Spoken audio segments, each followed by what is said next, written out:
By the time the furnace bells rang the second hour after dawn, the forge prison had already learned who would be punished that day. No one asked aloud. Questions traveled too far in the marshal's lower works. But the apprentices struck quieter, the record keepers bent closer over their tablets, and even the iron haulers stopped trading muttered wages when the overseer crossed the threshold with 3 black-coated guards behind him. Serith Vale did not look up immediately. She was engraving the last inner ring of a shoulder plate, and the line had to be laid without hesitation or the rune would hold unevenly. Her graver moved with measured pressure, whispering through the metal. The steel beneath her hand had been heated, quenched, polished, and set again until it would accept resonance without shivering the pattern apart. A lesser smith could carve the shape and call it done. A fool could even make it glow. But a true protective sigil had a rhythm to it, a breath. It had to persuade force to bend, not simply shout at it. The final curve settled into place. Only then did she lift her eyes. Overseer Pell had a face like old tallow and twice the warmth. His gaze swept the long chamber, counting backs, hands, tools, silence. He never needed to raise his voice. Men and women in the forge had vanished for less than a glance held too long. "Stand," he said. Benches scraped stone. Hammers lowered. Serith set her graver beside the shoulder plate and rose with everyone else, keeping her expression blank. Pell took a folded sheet from the guard beside him. "Transport orders have been amended. The prisoners for West Transfer leave at dusk instead of dawn tomorrow. Quartermaster stock for escort rotation will be accelerated. Rune-warded pursuit armor is to be completed before the 5th bell." A rustle moved through the room and died at once. Accelerated. Which meant sleeplessness, cramped fingers, and errors punished as sabotage. It also meant something had frightened the citadel into haste. Pell's eyes settled on Serith. "Master Vale. You will supervise the sigil work yourself." Of course she would. The others shifted almost imperceptibly away from her, though not from dislike. In the lower works, distinction was dangerous. Serith was too skilled to be treated as common labor, too useful to be discarded lightly, and too closely watched to be anything but alone. She inclined her head. "Yes, Overseer." He held her gaze for 1 beat longer than comfort allowed, as if measuring whether obedience sat naturally on her. Then he turned to the room and began assigning teams. Only after he passed on did Serith exhale. West Transfer. She had heard the phrase twice in the last week, both times spoken by officers who thought the furnace roar would swallow their words. Political prisoners, not thieves. Scholars, recorders, dissenters, a Reeve's son who had refused a Levi, a woman accused of hiding sanctuary relics after her village wardstones were seized for military use. They were being moved under sealed order to the western quarries, where men disappeared into the mines and women into the ledger as labor lost to state necessity. Serith knew the restraints they would wear. She had drawn their anchor sequence herself 2 winters earlier. Her stomach tightened. Pell's order sent the forge back into motion. Coal shovels hissed. Bellows groaned. Work crews dispersed to anvils and etching tables. Serith gathered the finished shoulder plate and carried it toward the inspection light, careful not to walk too quickly. At the neighboring bench, young Thomas had already ruined a bracer. He stood rigid, one hand still clutching the etching stylus, staring at the crooked glow crawling beneath the surface of the metal. The sigil line had skewed by half a hair. Under use, the flaw would magnify force instead of dispersing it. A sword blow against that arm would splinter bone clean through. Thomas swallowed when he saw her. He could not have been more than 17. "Master Vale, I can reset it." "No," Serith said quietly. His face drained. She took the bracer from him before the inspection runner could notice the fracture glimmer. "You cannot reset a strain line after ignition. You'll make it worse. I only looked away for." "I know." She turned the bracer in the light. There was a way to salvage it, but not into what it had been meant to be. Protective work demanded honesty from metal and from maker. A ruined piece did not become unruined because someone needed it quickly. "File it down," she said. "Recast it as a gatehasp plate. No resonance load beyond basic holdfast." Thomas blinked. "If the overseer checks the count, I'll adjust the ledger." His relief was immediate and guilty. "Thank you." She handed the bracer back without softening her tone. Kindness was safer when disguised as irritation. "Thank me by keeping your eyes where your hands are." He nodded furiously. Serith moved on. At the inspection light, she rotated the shoulder plate until the rune answered. A faint blue-white shimmer ran along the inscribed channels, then settled. Good.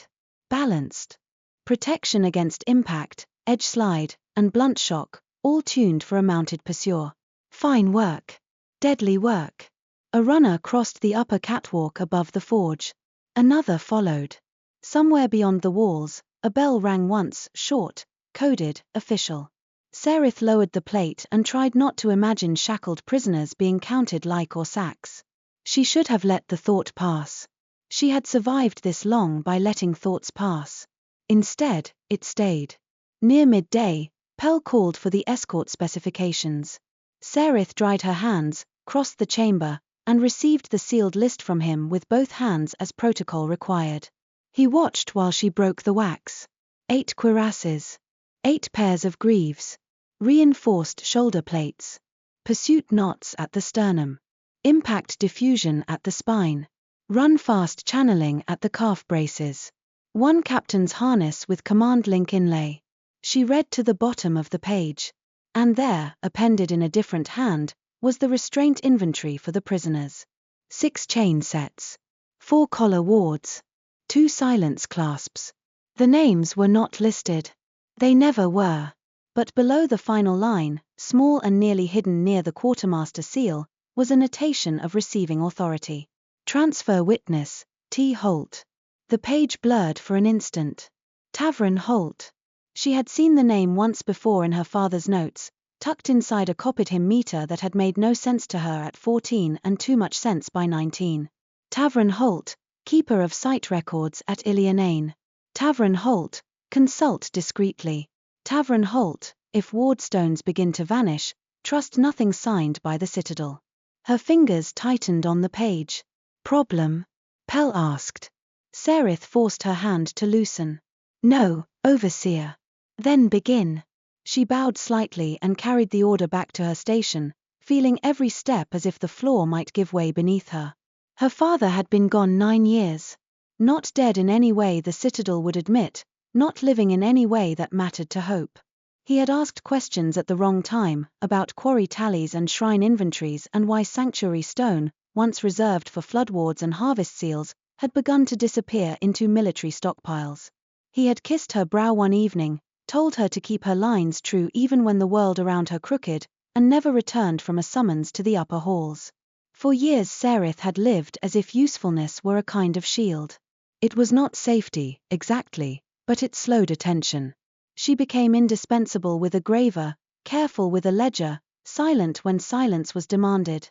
She told herself that surviving inside the system allowed her to blunt its worst edges. She lowered pain feedback in gauntlets when she could hide it. She made impact wards slightly more honest for conscripts too young to know what they wore. She convinced herself these were acts of resistance rather than fragments of cowardice. Tavern Holt's name stripped that lie bare. If he was in the transport, then whatever he knew had survived longer than her father. If he was taken west, it would vanish there. The forge roared around her. Hammers rang. Heat breathed from the furnace mouth in long predatory sighs. Serith sat, unfolded the escort order beside her, and began laying out steel. Her hands moved from habit while her mind opened like a wound. A protective sigil was built on trust between pattern and purpose. Force struck. The rune received, dispersed, guided, and yielded. Even in armor made for violence, the first principle was preservation.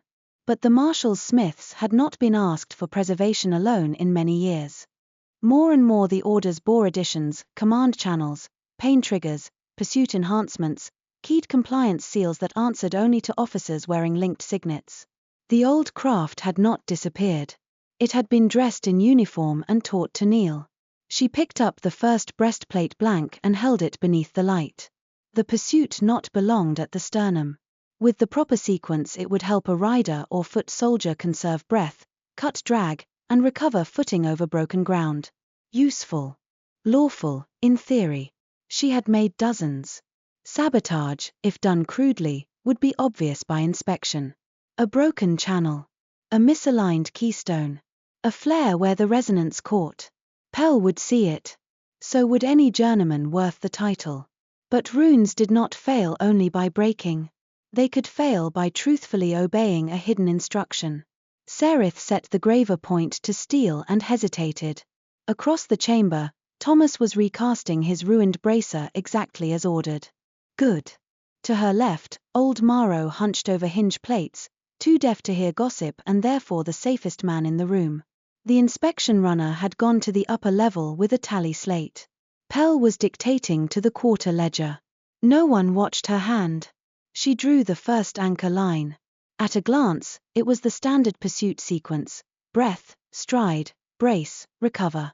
Under stress, however, under sustained exertion, the kind required for chasing fleeing prisoners downhill through ravines, the third loop would begin taking force inward instead of distributing it outward. Not enough to drop a soldier dead. Not enough to cripple on first use. But enough to make the armor stiffen and lag at the joints, enough to turn certainty into hesitation when speed mattered most. Her heart pounded so hard she thought the tool might slip. She finished the line and moved to the second channel, threading a microfracture into the return arc where it would look like a decorative balancing curl. The flaw was not truly a flaw. It was an answer waiting for the right question. Sweat gathered between her shoulders despite the cold knot in her chest. Once done with the first plate, she set it aside and began the next. By the third cuirass, her breathing had steadied. By the sixth, she knew it could work. The escort armor would pass inspection. Under ordinary wear it would even function. Only if the guards pursued at full effort, lunging, hauling, climbing, forcing their bodies hard through rough terrain, would the hidden instruction awaken. The protective resonance would overcorrect, seize at the knees and hips, lock half a heartbeat too slow. In panic and on bad footing, that was the difference between capture and escape. But armor alone would not free chained prisoners. Her eyes moved to the restraint order still lying open beside her tools. The shackles were stored in the upper ward vault, already forged. She would not be asked to remake them. Not unless there was a flaw. She stared at the order until the edges cut into focus. 4 collar wards. 2 silence clasps. 6 chain sets. 1 captain's harness with command link inlay. A captain's harness required keyed synchronization with any bound prisoners under his charge. The officer had to be able to shock the chain runes into compliance or stillness. That meant 1 point of shared resonance between escort armor and restraint grid. 1 point was enough. Serith rose. Thomas glanced up. Master Vale? Continue, she said. If Pell asks, I've gone to the upper records for the captain's sequence. Thomas nodded at once, eager not to be implicated in whatever a master smith did beyond his understanding. Serith wiped her hands, took the order sheet, and climbed the narrow stairs at the rear of the forge. Each step felt louder than the last. On the landing above, the air cooled from furnace heat to stone damp. Racks of finished plates lined the corridor behind barred gates. At the far end stood the ward vault, where completed rune gear waited under seal until issued. The sentry outside the vault was one she knew by sight, a broad-cheeked veteran named Helk who had once brought her a cracked kneecap guard with the sheepish expression of a man asking a priest to repair his conscience. He looked at the order and opened the slot without question. Captain's harness? So I'm told. He gave her a weary snort. No one trusts the quartermaster's numbers unless you've checked them first. That is because the quartermaster's numbers are often drunk. Fair. Helk let her inside. The ward vault smelled of oil, lime, and cold iron. Racks stood in neat rows, each holding tagged pieces ready for deployment. On the center table lay the captain's harness, half assembled, its breastplate polished dark as standing water. Beside it sat a cedar tray containing the prisoner restraint keys, collars, clasp rings, chain seals. Serith moved to the harness first, because moving to the restraints first would have been the movement of a guilty woman. She examined the command link inlay. Beautiful work, unfortunately. Someone in the upper shops had inscribed a triple-bound relay that would let the captain's signet push pulses through the escort grid and into the prisoner chains. Efficient. Cruel. Difficult to disrupt without obvious tampering. Unless the disruption were framed as reinforcement. She took a slate stylus from the tool cup and bent over the harness as though checking notation. In truth, she was counting breaths. Her own. The sentries beyond the door. The distant cadence of boots in the corridor. On the 8th breath she let the stylus slip from her hand. It clattered beneath the table. She knelt to retrieve it. From that angle, the cedar tray was within reach. Her fingers found the first chain seal and turned it just enough to expose the underside groove. The captain's relay sequence would arc through all 6 sets when activated. She needed a breakpoint hidden inside the answer path, something that would remain dormant until the armor above it destabilized. Her fingernail traced the line once. Memory supplied the rest. She had etched its twin design 2 winters ago while telling herself the prisoners who wore it were dangerous men, enemies of order, strangers. Now she could feel every curve like an accusation. Serith drew the stylus from under the table and pressed the sharpened point into the wax-infused chalk lining the groove. Not carving. Just enough to deepen one return line, alter one harmonic ratio, seed one fracture response that would wake only if the captain's harness sent a strain surge through the linked chain grid while the escort armor was already misfiring. A coincidence, on paper. A key, in reality. She repeated the alteration across all 6 chain seals, working by touch more than sight, wiping each trace smooth before reaching for the next. When she rose, heart pounding against her ribs, the stylus in her hand looked innocently dusty. She checked the harness for appearance's sake, muttered at a tally mark, and left the vault. Helk barely glanced up. All sound. For now. That's the best any of us get. He shut the slot behind her. Back in the forge, the afternoon had turned thick and red with heat. Pell strode between stations with a slate in hand, impatience sharpening his mouth. Serith resumed work before he could ask for her. Hours narrowed into tool, line, breath. She finished the final pursuit plate before the 5th bell and called for ignition. A furnace boy brought the resonance lantern. Pell himself came to witness the activation, which meant he was either suspicious or merely cruel enough to enjoy fear. With steady hands, Serith aligned each piece beneath the lantern's pale core. One by one, the runes woke, shimmered, and settled into obedient light. No fracture showed. No channel flared.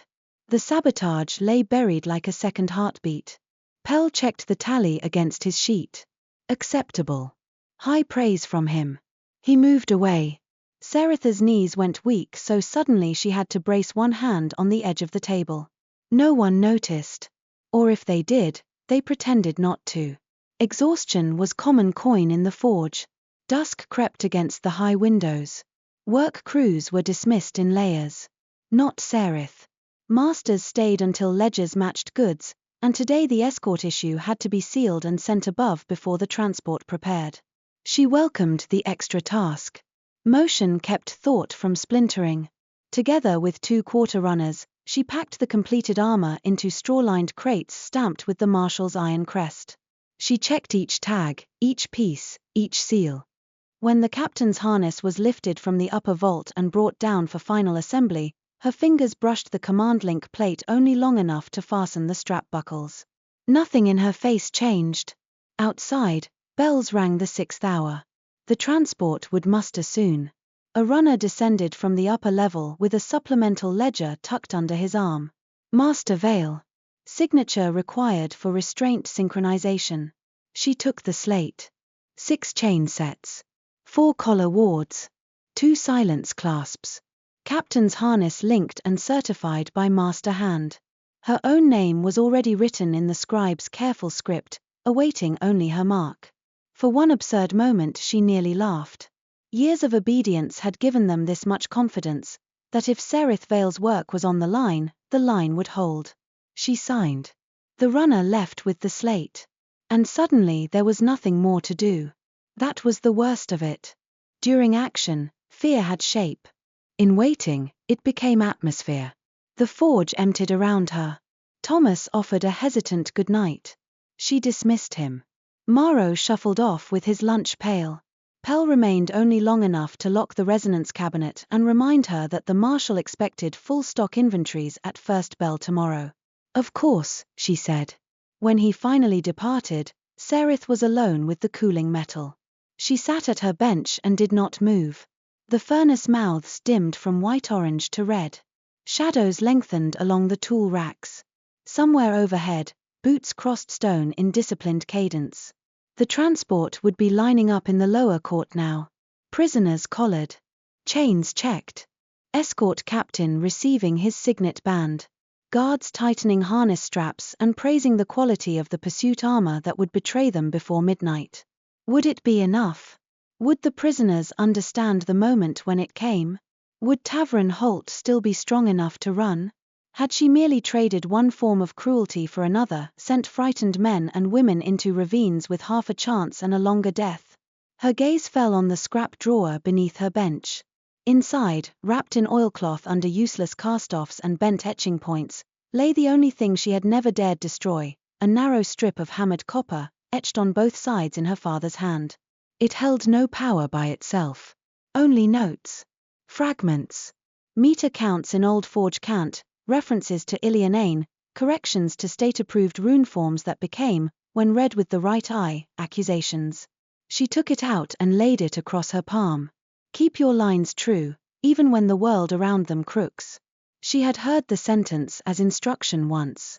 Tonight it sounded like a judgment. A horn sounded above. Then another. Not the measured call of formal departure. This was shorter, ragged, breaking formation. Serith rose so quickly her stool tipped backward. Shouts carried faintly through the stone. One voice. Then many. Boots hammered overhead. A bell began clanging from the inner yard in frantic succession. Her blood turned to ice. It had happened. Too early? On time? She could not tell. She should stay where she was. A master smith leaving the lower works during alarm would be noticed at once. Innocence lived in routine. Survival did too. Another shout echoed down the stairwell. Then a cry sharp enough to cut through walls. Serith crossed the forge before she had consciously chosen to move. At the rear stair she extinguished the work lamp with a pinch of wetted fingers, tucked the copper strip into her sleeve, and climbed. The corridor above was chaos. Quarter runners collided with guards. One officer barked for formation while another shouted that the west transfer was compromised.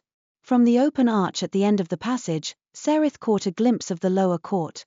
One overturned wagon, 2 men down, prisoners running in different directions under the lowering dark. Not all of them. She saw one figure dragged to his knees by a chain still half active, another limping hard, one guard bent over clutching a locked leg brace that would not release. The sabotage had worked. A burst of savage joy rose in her chest and was smothered at once by terror. Because crossing the court, too fast and too certain to be anyone else, came Ruvan Thorne. Even from a distance he was unmistakable. Taller than most men in the yard, moving with brutal economy, dark coat unfastened over field leathers, the old burn scars at his throat catching torchlight like pale molten cracks. He did not waste time on orders or wounded pride. He took in the overturned wagon, the failing armor, the broken chain lines, and looked straight toward the forge wing. Not at random. At understanding. Serith stepped back from the arch before his gaze could lift fully, but she already knew. The escort failure was too precise. Too rooted in craft. Too close to the lower works. Someone would count signatures. Someone would remember who certified the synchronization. She turned and ran. Down the side corridor, past the unused mold room, through the ash court where cracked slag was dumped before carting. She did not flee toward the outer gate, that would be watched within breaths. Instead, she took the maintenance stairs built into the old wall, the ones the apprentices no longer used because one landing had crumbled years ago. Her shoulder struck damp stone. Her sleeve snagged. She tore it free and kept going. Behind her, the alarm spread through the citadel like fire in bellows. She emerged into the narrow lane between the forge wing and the abandoned watchway beyond the old retaining wall. Night had not fully fallen. The sky above Varel Turorg held a last smear of bruised gold, and the city's upper towers burned with signal lanterns. Below, the quarry roads curled into dark. If she reached the ravine paths first, she might disappear among the workers' roots. If she reached the lower shrine ruins, perhaps she could think. Perhaps Tavern Holt or one of the others would know where to go. She had taken only 6 strides when a voice behind her said, very evenly, "Stop." Serith froze. Ruvan Thorne stood at the mouth of the lane, not winded in the least. How had he cut her off so quickly? No matter. He was here, and she was trapped between the retaining wall and the broken slope beyond. He did not draw the sword at his side. That frightened her more than if he had.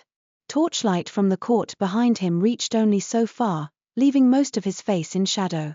But she could see enough: the hard set of his shoulders, the bright attention in his eyes, the faint, feverish shimmer of old rune-burn scars beneath his collar. "Master Vale," he said. "You run poorly for an innocent woman." Serith swallowed once and made herself turn fully to face him. "Then perhaps you should catch someone guiltier." A lesser man might have smiled at the defiance. Ruvan did not. His gaze flicked over her soot-stained sleeves, her empty hands, the torn cuff where the copper strip pressed hidden against her skin. "In the lower court," he said, 3 pursuit harnesses locked at the knees under strain. 2 more seized at the hips. 6 chain sets fractured only when the captain triggered the restraint relay. That required planning from someone who understood the link pattern and had access to both forge and vault. "Then your answer is simple. Arrest the whole citadel." He took 1 step closer. "I might have, if the work had been crude." Something tightened in her chest. "What does that mean?" "It means you did not try to kill the escort outright. You could have. There were easier ways." His voice remained calm, but something in it had changed, gone more intent than accusatory. "You made the armor fail only under aggressive pursuit. You built a break into the chains that answered the captain's command pulse instead of constant wear. You made an opening, not a massacre." Serith said nothing. Behind him, shouts still carried across the court. Search parties would be forming. Torches would spread through every lane and lower passage within moments. Ruvan looked at her a long time. "Why?" The word landed harder than any shouted threat. "Why?" Because her father's ghost had followed her hands for 9 years. Because she could no longer endure the lie that careful obedience was mercy. Because Tavern Holt's name on a transfer ledger had opened a door inside her that fear had held shut too long. Because protection twisted into domination was still domination, no matter how artfully engraved. But if she gave him any truth, she was lost. So she said, "Perhaps I grew careless."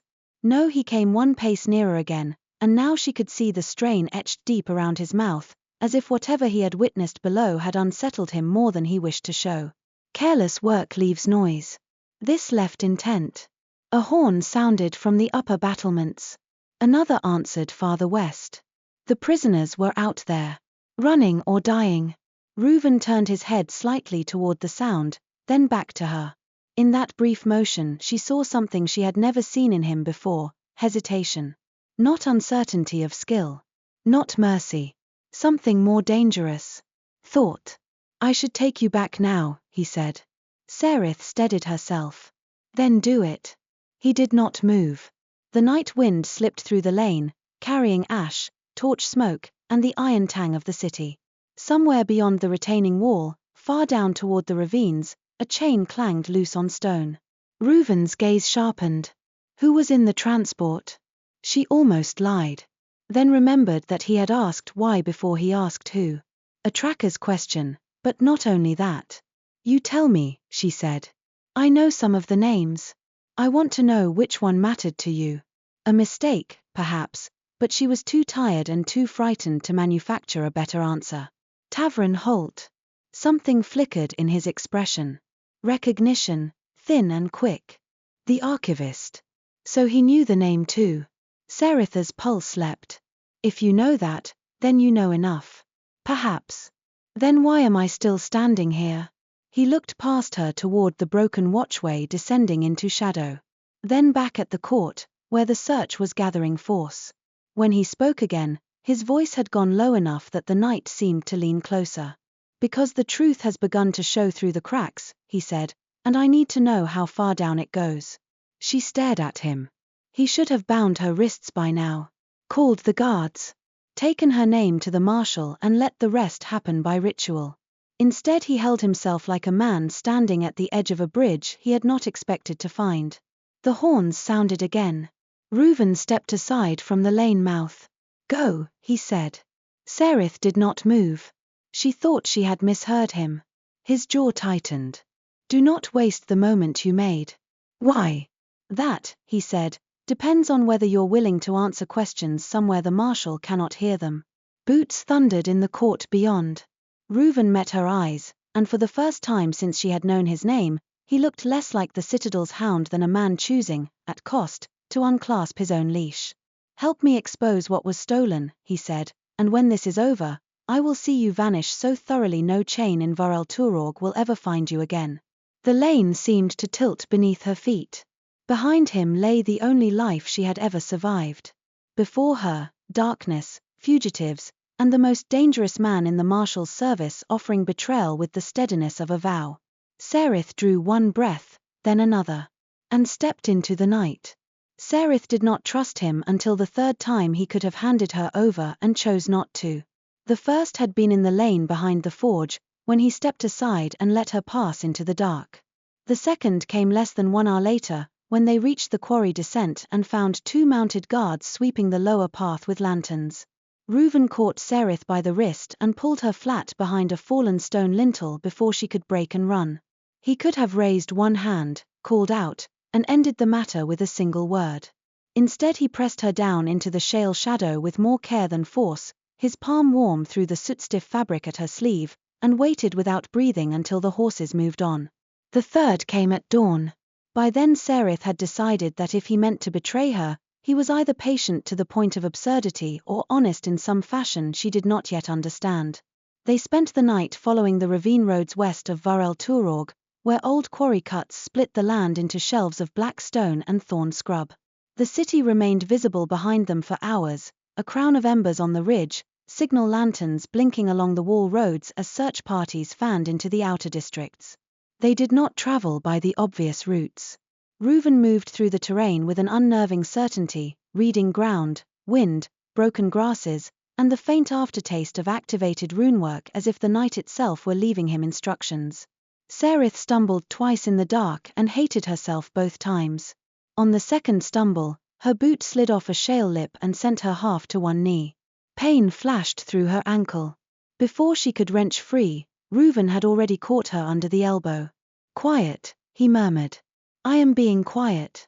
You are grinding stone like a mill wheel. She yanked her arm back. Then perhaps you should leave me. He glanced toward the slope below, where torchlight moved in brief orange lines between the rocks. And lose the only Rune-Smith in the district who knows how to crack a command chain without killing the wearer. Serith drew herself upright despite the ache in her ankle. You assume a great deal. You signed the synchronization ledger. Her chest tightened. You saw that already?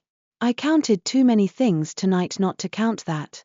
He said it without triumph. Only fact. That was somehow worse. They kept moving. Near midnight, the ravine opened into an abandoned haul road lined with the crumbling remains of shrine markers. Most had been defaced long ago, faces chiseled off, names sanded flat, old ward channels packed with mortar. One marker still held a trace of resonance. Serith felt it when she passed, a faint hum against the bones of her hand, like the last vibration of a struck bell. Ruvan noticed her falter beside it. You felt that, he said. She did not ask how he knew. Barely. He crouched near the marker without touching it. The scars at the side of his throat gave a dim, ember-red pulse and faded. Boundary ward. Old. It was, Serith said. Before they stripped the keystone. He looked at her sharply. You can tell from that little, can't you? His mouth tightened, not in annoyance but acknowledgement. Yes. They said nothing more, yet the silence shifted. Not warmer. Not safe. But more shared than before. Just before dawn, they reached a collapsed watch shelter tucked beneath an overhang of basalt. One wall still stood, enough to break the wind. The roof had long since given in, leaving only a slant of black beams silvered by moonlight. Ruvan stopped in the lee of it and finally said, "Rest." Serith crossed her arms. "We cannot be far enough. We are far enough to fall badly if we keep walking blind." She remained standing. Ruvan looked at her, reading what she would not say. "You think sleep is where I bind your wrists? You were the one who found me." "Yes. You served the man I just betrayed." "I did. And now you want me to lie down beside a ruin while you keep watch like a dutiful wolf?" One corner of his mouth moved, not quite a smile. "That depends. Do you plan to bare your throat dramatically, or are we only speaking in insults?" The answer caught her off guard enough that she nearly laughed. She hated that, too. "I plan," she said, "to stay awake." "As you wish." He sat with his back to the standing wall and set his sword within easy reach. Then, in a gesture so deliberate she could not mistake it, he unfastened the short iron hook from his belt, the one sized for capture chains, and laid it on the ground between them, out of his hand. Serith stared at it. "I have no use for it," he said quietly, "unless you give me one." The night wind moved through the broken beams overhead. Somewhere farther down the ravine, water ticked slowly through stone. She did not thank him. She did not trust him enough for gratitude. But after a long moment she lowered herself onto a slab opposite him and let the wall take some of her weight. Exhaustion came not as sleep but as tremor. Her hands would not quite steady. She tucked them beneath her arms. Ruvan noticed. Of course he noticed. "You've overworked your grip," he said. She snapped, "You do not need to inventory me. Then stop shaking where I can see it." She glared at him across the dim space. "What exactly do you want, Ruvan Thorne?" For the first time he seemed to consider refusing the question. Then he said, "The truth. About Tavern Holt. About all of it." He drew one knee up, resting his forearm across it. In the faint light she could see the old burns climbing from the back of his hand beneath his cuff, pale ridges branching like a broken sigil pattern. 3 years ago," he said, "I was sent to a village called Kelvin Rise. There had been unrest. Levi refusal, they said. Sanctuary theft, they said. I was ordered to retrieve a stolen resonance stone and the men who hid it." Serith kept still. "I found neither. I found a boundary ward that had failed 6 months earlier and fields drowned in standing water. The people had taken back a stone that had once belonged to their floodline because the citadel had removed it for military stock." His voice remained level, but something harder had entered it. "The report I was told to sign stated that the villagers attacked first. They had pitchforks and harvest knives. I had 6 rune-armored riders." Serith swallowed. "I signed," he said. The word sat between them like a weight.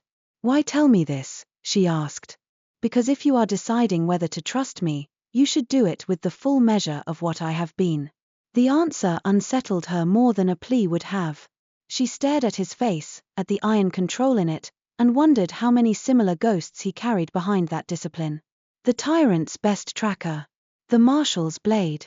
She had always imagined men like Ruvan as simple in their loyalty, or else so hardened by power that conscience no longer reached them. But regret lived in him too clearly for that. "You could have refused," she said at last. "Yes." He did not excuse himself. "And they would have sent someone worse."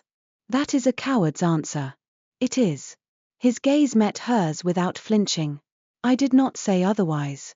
The honesty cut through her defenses with maddening efficiency. She looked away first. Dawn came thin and colorless over the ravine.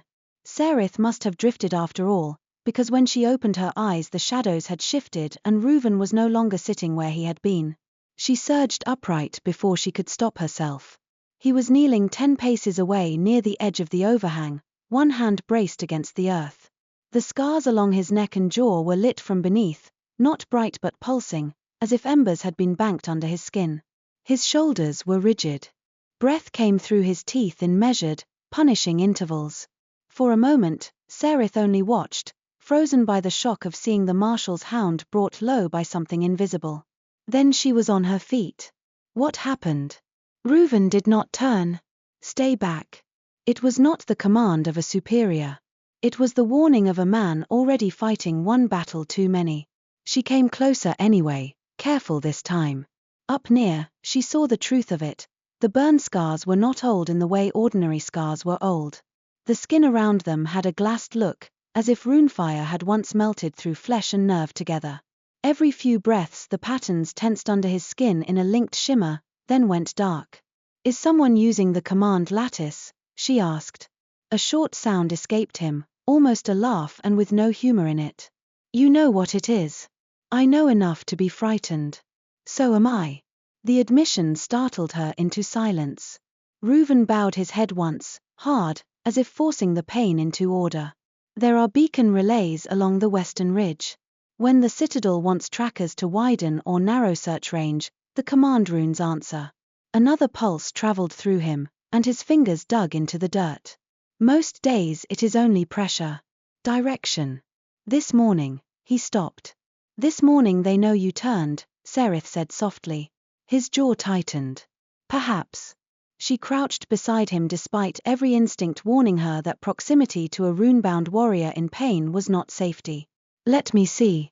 "No. You sought me because I understand sigils. I sought you because you broke one." She almost snapped back, but his voice had roughened on the last word and she saw the effort it cost him to keep sitting upright. "Your choice," she said, making hers at the same time. She reached anyway, slow enough for him to stop her. He did not. At the edge of his collar, the scar line forked downward toward his shoulder. Serith brushed the cloth aside just enough to see the nearest pattern. The mark had not been branded as a single sigil. It was a lattice interlocked command curls over a vowbind base, with an old protective structure beneath, almost erased and repurposed. Her breath caught. This was not built cleanly, she said. No. It was something else first. His eyes lifted to hers, steady despite the pain. "Can you tell what?" "Not all of it. Not without better light. But the lower geometry," she frowned, tracing the air above his skin without touching. "It looks like Guardian work. Or it did once. Then someone fed a command sequence through the vow points and burned the rest into obedience." The muscles in his face went still. "You're certain?" "As certain as I can be from half a pattern and bad dawn." She sat back on her heels. "Who put this on you?" "The Marshal's oathsmiths. Before my first field command. And they told you it was service. They told us it was honor." Serith looked away. Suddenly she could not bear the sight of the scars. Not because they were ugly, because they were not meant to be there in that form at all. Someone had taken a guardian's binding and twisted it until duty itself hurt. Ruvan straightened slowly as the worst of the pulse passed. "This is why I need the truth," he said. "Not rumor. Not discontent. Proof." She rose with him. "Then find Tavern Holt before another relay tears you apart." They left the shelter and descended into the lower quarry roads, following signs so faint Serith would never have found them alone. A scuffed heel on dust. Blood on a thorn branch. A snapped piece of chain lodged in shale. Once Ruvan halted so abruptly she nearly walked into him. "What?" He pointed to a patch of rock where no mark showed at all. She stared, baffled, until he said, "Null paste." Understanding struck. Someone smeared the trail to break resonance scent. Someone who knows enough to buy time. He glanced sideways at her. "Your archivist may not be helpless." "He is not my archivist." "No." She ignored that. By midday they found the first body. Not a prisoner. One of the transport guards, dead at the base of a wash where the ravine narrowed. His armor had locked at the hips exactly as intended. The man must have fallen while forcing his way down the slope after the escapees. His neck had broken on impact. Serith stopped so suddenly her stomach twisted. Ruvan crouched first, checking for signs of struggle, then straightened. "It was the fall. I know that. You did not lay hands on him." "I laid lines on the armor." The words came sharper than she meant, but the sight of the dead man had turned every argument inside her to iron. She had told herself she was opening a way, not making corpses. Yet here lay consequence with a face and a name she would never know. Ruvan watched her for a long moment. "Do you think there was any path out that harmed no one?" Yes, she said fiercely. The path where the marshal never built a prison. That was not among your choices. She hated him a little for being right. He knelt again, this time to unfasten the dead man's waterskin and field packet. He held them out to her. The living still need these. For a moment she could not move. Then she took them. They found the first survivor 2 hours later in a slit cave above the quarry stream. Serith heard the scraping first. Ruvan had already drawn his sword by the time she pointed. He moved toward the sound with lethal quiet, but when he reached the cave mouth a woman's voice rasped from inside, "One more step and I break the stone." Ruvan stopped. Serith pushed past him before caution could stop her. Wait. The cave was shallow and dark, but enough light reached inside for her to see the woman huddled against the back wall, one wrist still looped with a broken chain cuff.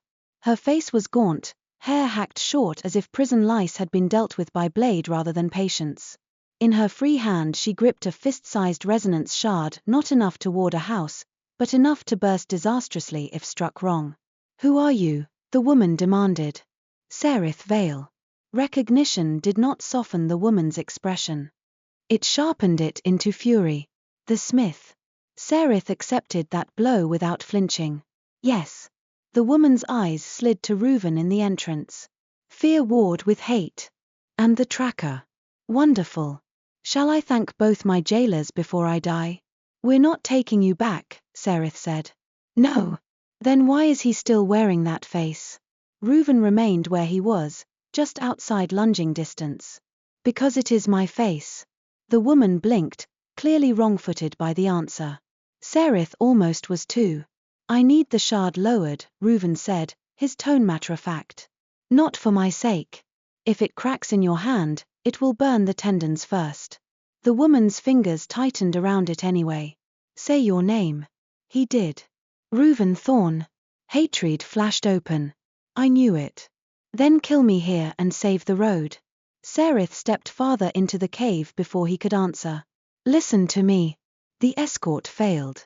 The chains broke. "That was me." The woman's eyes jumped back to her. "I don't ask forgiveness," Serith said. "But I did not come to return you." Silence. At last, the woman lowered the shard by one trembling inch. "Prove it." Serith glanced at the cuff on her wrist. "May I?"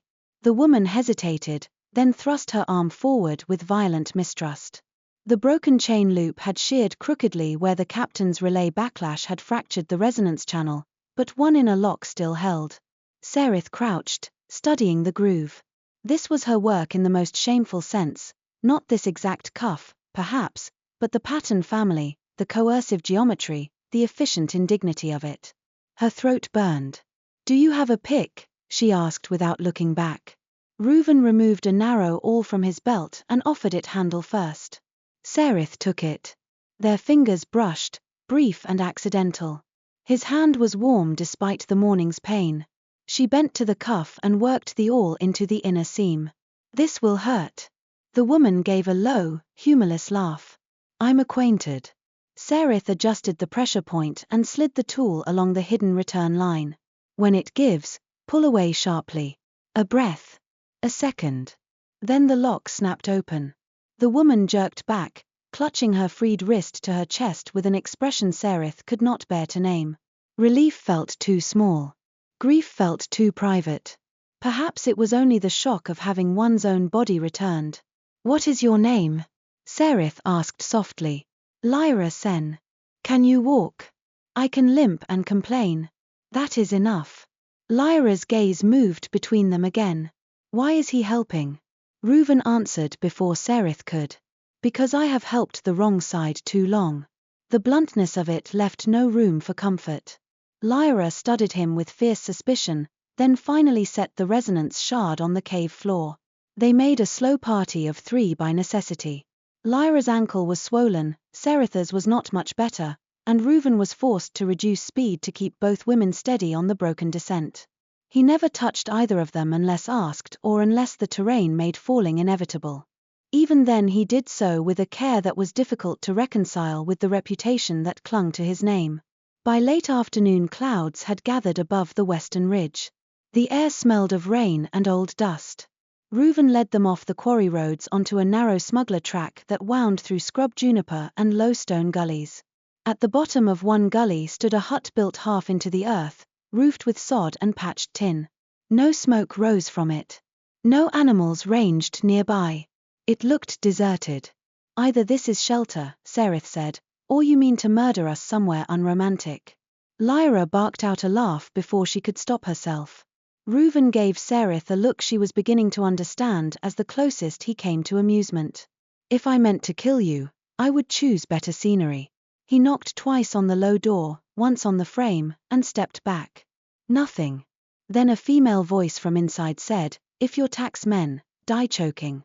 Ruvan replied, "Malin." "It's me." A long pause. The door opened just enough to reveal one sharp grey eye, a scattering of soot-dark hair, and the business end of a compact crossbow. "Well," the woman behind it said, "either the world has ended, or Ruvan Thorne has brought me fugitives." "Both may be true," he said. The door opened wider. Malin Rusk was smaller than Serith expected and somehow took up more room because of it. She wore a leather apron over common wool, sleeves rolled, hands blackened with grease or soot. Her gaze landed first on Ruvan, then on Serith, then on Lyra's broken cuff and swollen ankle. Whatever suspicion sharpened her face did not outweigh practicality. "Inside," she said, "before the rain makes your tracks sentimental." The hut was larger than it looked from outside, with a worktable at one end, storage jars sunk into the packed floor, and a narrow loft crammed with blankets and contraband-looking bundles. Malin shut the door, dropped the bar, and turned. "No one speaks for a full 10 breaths, she said. "I need to decide whether helping you will get me hanged, shot, or merely inconvenienced." Lyra sank gratefully onto a stool. Serith remained standing. Ruvan leaned one shoulder against the wall with visible relief he tried to hide. Malin counted the breaths under her own breath, eyes narrowed. Then she jabbed a finger at Serith. "You. Forge." Serith nodded. "At Ruvan." "You." Trouble, I told myself I no longer knew. His silence was answer enough. "At Lyra." "You." Recently imprisoned and therefore excused from manners. Lyra lifted her chin. "Generous of you." Malin looked at the broken cuff, then very carefully at Serith again. "Did you break the transport?" Serith had no energy left for caution. "Yes." Malin let out a slow whistle. "Then come in properly. I have been waiting years for someone inside those walls to grow a spine." She set water to heat without further ceremony. The storm broke while dusk thickened. Rain rattled the patched roof and streamed down the packed earth channel just outside the threshold. In the close warmth of the hut, Malin cleaned Lyra's ankle and wrapped it tight while Serith sorted through shelf jars for anything useful. Ruvan stood watch by the shutter for a while, then finally allowed himself to sit when Malin swore at him until he obeyed. "You look terrible," she told him. "Thank you." "You're welcome." "Shirt off." Lyra choked on a laugh. Serith nearly dropped the jar in her hand. Ruvan's expression went flat. "No." Malin folded her arms. "Then continue bleeding into my chair and see if I grow hospitable." Serith turned too quickly. "You're bleeding?" "Lightly," he said. Which meant yes. A cut ran along his side beneath the torn leather of his field coat, not deep but enough to soak through the linen beneath. Serith had not seen it in the dim light outside. Perhaps he had taken it during the transport chaos, or perhaps in the dark climb out of the city. Either way, he had said nothing. "Sit still," Malin ordered. When he did not move fast enough, she added, "or I tell the fugitives you cry when cleaned." Ruvan muttered something that might have been a prayer against meddlesome women and shrugged out of the coat. Serith turned away out of instinctive propriety and then hated herself for the abruptness of it. There was nothing shameful in a wound.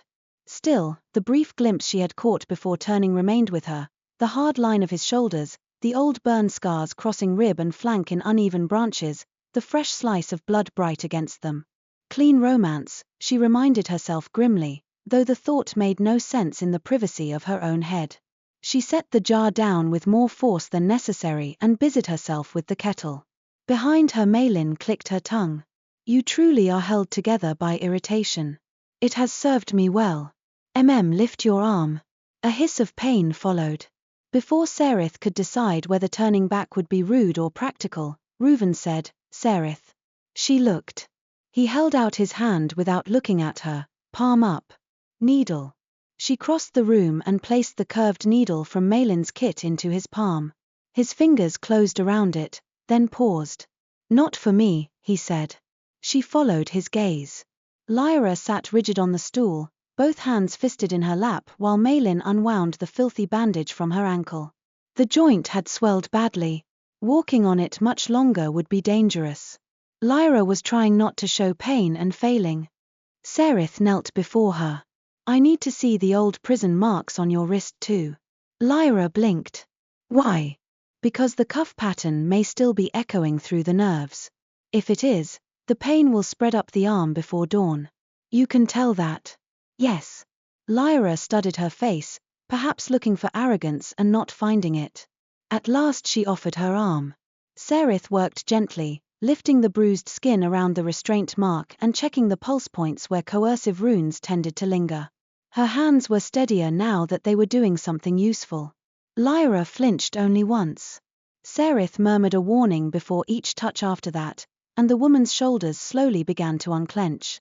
Across the room, Malin was stitching Ruvan's side while telling him he had all the charm of a locked gate. He replied that gates at least served a purpose.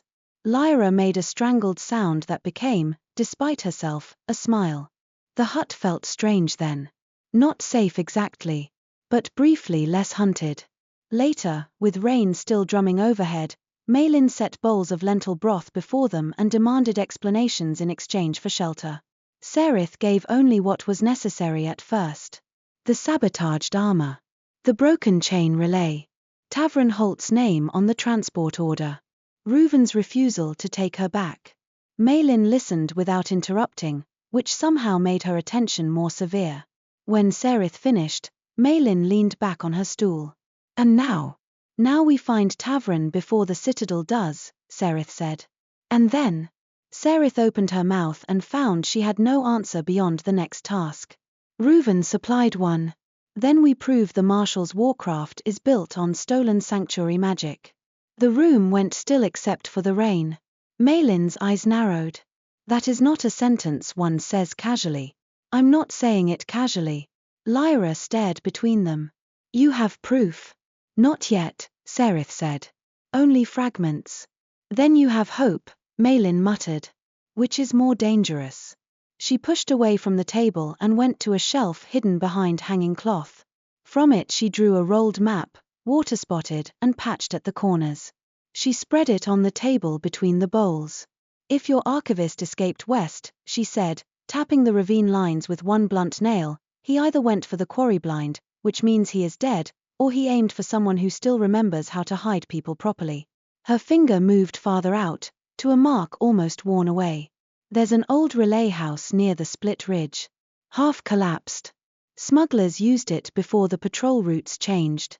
I've passed messages there when the lower roads were watched. Ruvan studied the map. Too obvious. Only to men who think like soldiers. Tavern Holt thinks like a record keeper with a broken chain. That is not reassuring. It is accurate. Serith leaned over the table, following the lines by lamplight. The relay house sat near the remains of an old sanctuary road, one her father had once traced for her on a slate while explaining why wards were never only about power, but about placement, what they held together, what they allowed people to cross safely. She had not thought of that lesson in years. Now the memory rose so sharply it hurt. There, she said, touching a fork in the map. If the lower stream is flooded by this rain, he'd have to take the rise path instead. That leaves cover but little water. Ruvan glanced at her. You know the route. My father did. He did not press the point, but something passed through his expression at the mention of her father. Recognition, perhaps, that grief and direction were beginning to braid into one thing for her. Malin rolled the map halfway closed. You leave at first light. Lyra stays. Lyra straightened. I do not. You do, Malin said, unbothered. Unless you wish to snap that ankle and die nobly in a ditch, which I admit would simplify my floor space. I can still walk. You can barely threaten. Malin lifted one brow. Heal for a day. Then choose martyrdom refreshed. Lyra muttered something impolite but subsided. The hour grew late. Malin made up pallets from spare blankets, put Lyra in the loft, and informed Serith that she could have the wallside pallet unless she preferred rain and regret outdoors. Ruvan took the floor nearest the door without discussion.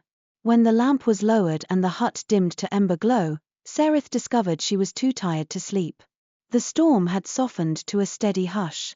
Now and then the hut creaked as wind pressed the patched roof. Lyra's breathing drifted from the loft above, uneven at first, then slower. Malin had gone still in the corner alcove as only practical women seemed able to do, as though sleep were another task handled efficiently. Serith lay on her blanket facing the wall and listened to Ruvan not sleeping across the room. After a long while she said quietly, "You should have told us you were wounded." From near the door, his voice came back just as low. "You had enough to manage. That was not your decision." A pause. "No." She rolled onto her back and looked at the low ceiling instead of at him. "Why did you really seek me in the lane?" He took his time answering. "Because the sabotage was too precise to belong to desperation alone. That is not a reason. It is the beginning of one." She waited. "At the transport yard," he said, "I saw a broken chain seal on the stones. The fracture line followed the old Covenant geometry, not the state pattern. I knew only a smith trained beyond the approved forms would think to break it that way." His voice dropped further. "And I had seen a hidden line like that before." Serith turned her head then. In the low ember light she could just make out his outline against the door. "Where?" He looked toward her, and though she could not fully see his face, she felt the weight of his attention. "On a plate your father repaired for me years ago." The room seemed to contract. "What?" "It was after Kelvin Rise," he said. "My shoulder guard had taken a split. Officially it needed recasting. Instead it came back from the forge stronger and easier on the joint. There was a correction hidden in the support line. Not the approved version. Something older. A breath. I asked who had made it. No one answered. But I remembered the hand." Serith could not speak for a moment. She had been 16 when her father vanished. Too young to be assigned military repairs, too frightened to ask openly where he had gone, too angry not to search his abandoned workbench for traces of him after curfew. In those weeks she had found half-finished repairs, including a shoulder guard with an altered support line that improved lift under strain. She had completed the polish because leaving it unfinished felt like letting his hand disappear. "I finished that plate," she said at last, barely above a whisper. Across the room, silence. Then Ruvan said, equally quiet, "I know." She closed her eyes.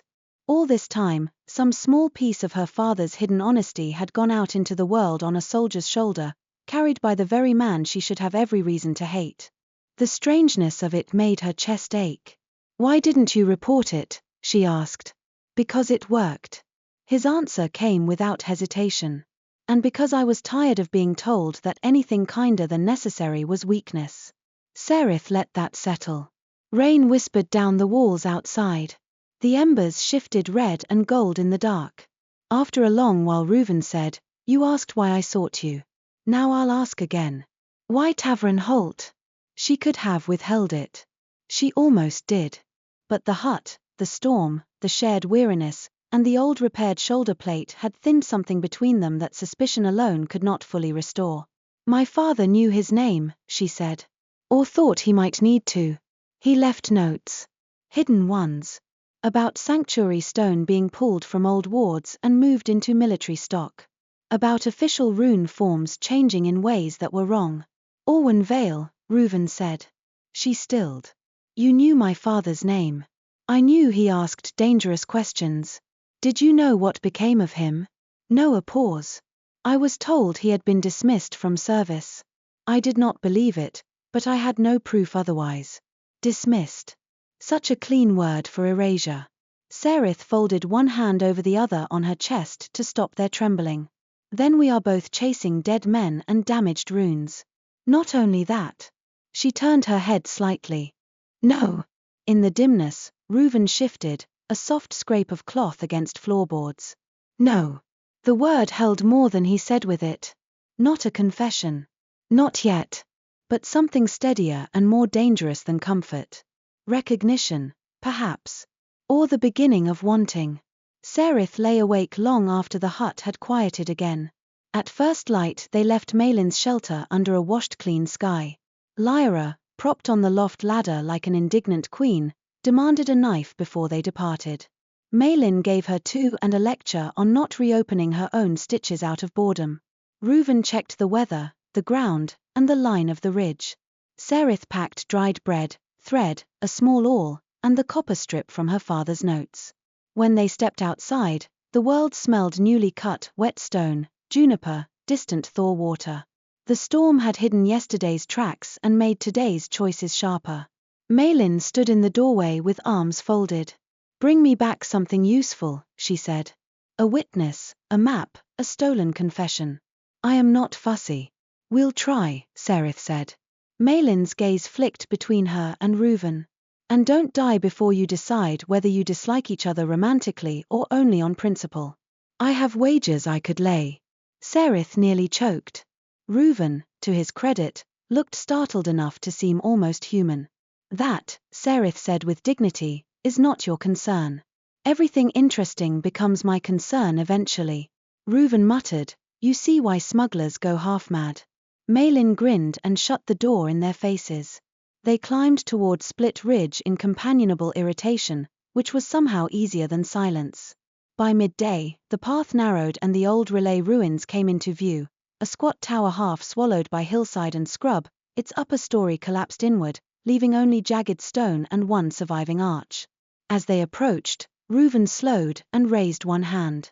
Serith stopped beside him. "What is it?" He was listening not with his ears alone. She could tell now. The scars at his neck had gone faintly bright again, but this time not in pain. In perception. 3 people, he said quietly. 1 injured. 1 armed with a bow. 1, his brow furrowed. 1 carrying active ward script. Tavern. Perhaps. He glanced at her once. "If they fire, get down." Comforting.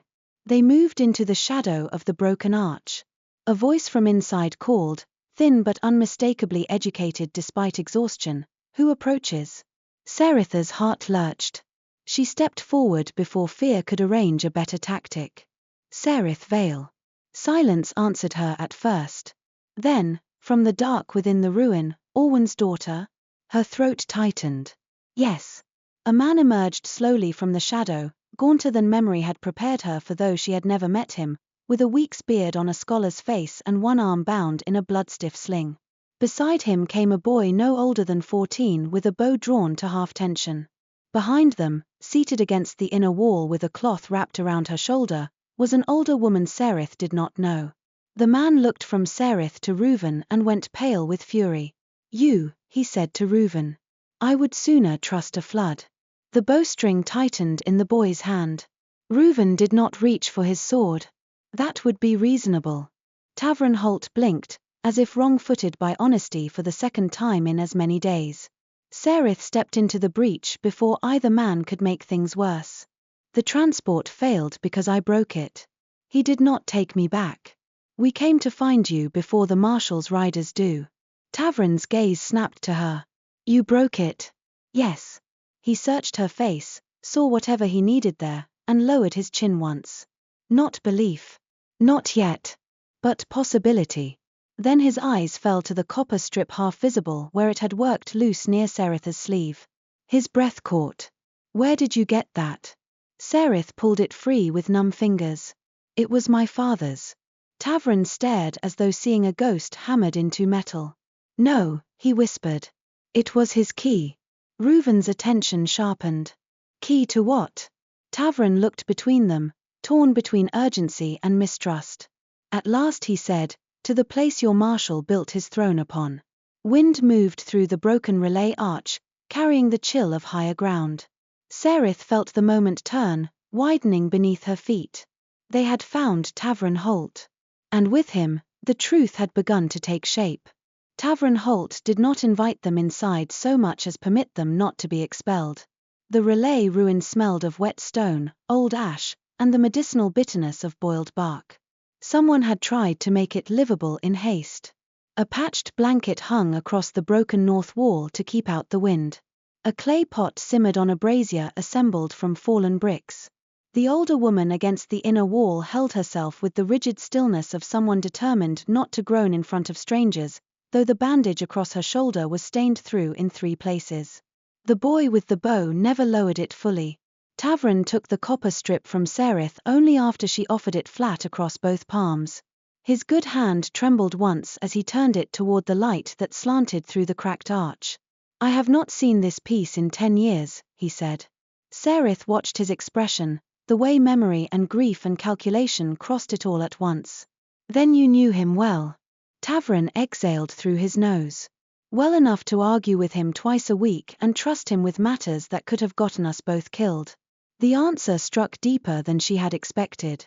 For a moment she could almost see her father again as something more than absence, alive, impatient, intent, muttering over ledgers with another sharp-minded man while furnace light caught at his hands. The older woman shifted against the wall. "If we are to stand staring at each other like saints in a mural," she said dryly, "someone might at least introduce the tracker before he decides whether to slit our throats." The bowstring tightened again. Ruvan stood just inside the arch with his hands visible and his sword untouched. Ruvan Thorne.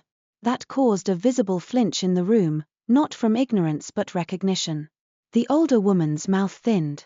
The boy looked ready to either loose the arrow or faint from the honor of aiming it. Tavern's gaze hardened. "You should not have brought him here." "He brought himself," Serith said. "And he had 24 chances to return me to the city. That proves patience, not virtue." "Yes," Ruvan said. "Which is why you should judge me by what I do next." Tavern stared at him long enough to make the silence uncomfortable for everyone. Then he handed the copper strip back to Serith. "What I judge first," he said, "is whether you understand what you are asking for. The Marshal does not merely steal stones from sanctuaries. He has built an entire command lattice over them.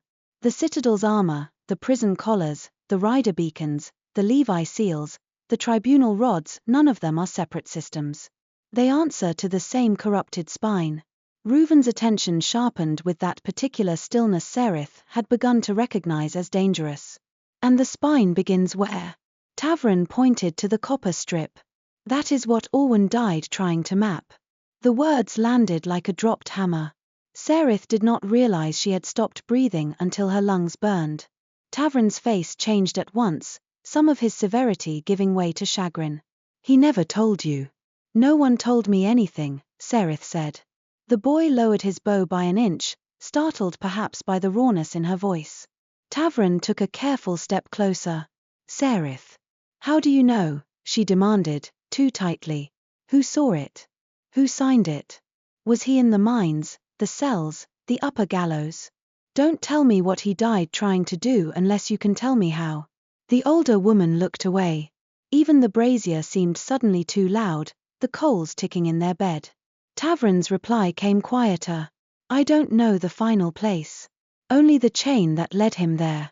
He discovered the first transfer of sanctuary keystones from Ilianain and 2 smaller ward sites east of the river. We had proof that the stones were being recut for military use. He wanted to carry it beyond the citadel before the ledger trail vanished." A pause. "He trusted the wrong courier." Serith's fingers closed painfully around the copper strip. Ruvan looked from Tavern to her and said nothing. The silence was not empty. It was respect, and perhaps the knowledge that there are griefs one does not step between. The older woman cleared her throat. "If this family history is to save any of us, we should reach the part where it becomes useful." Tavern gave a taut nod. "Quite right." He gestured toward the older woman. "This is Isel Ma. She served as an archive keeper at Ilianain before the sanctuary was stripped. The boy is Fen Oris. He ran messages in the quarry camps until one message ran back." Fen looked insulted by the description, which made Serith like him a little despite herself. Isel lifted 2 fingers in greeting and winced as it pulled at her shoulder. "I would stand," she said, "but I have become temporarily devoted to this wall." Serith stepped toward her on instinct. "May I see the wound?" Isel's brows rose. You're not only forge trained. My father taught me enough not to let people bleed politely. An admirable specialty. Serith knelt by her. The wound had been hastily cleaned but not well sealed. Arrow graze, likely.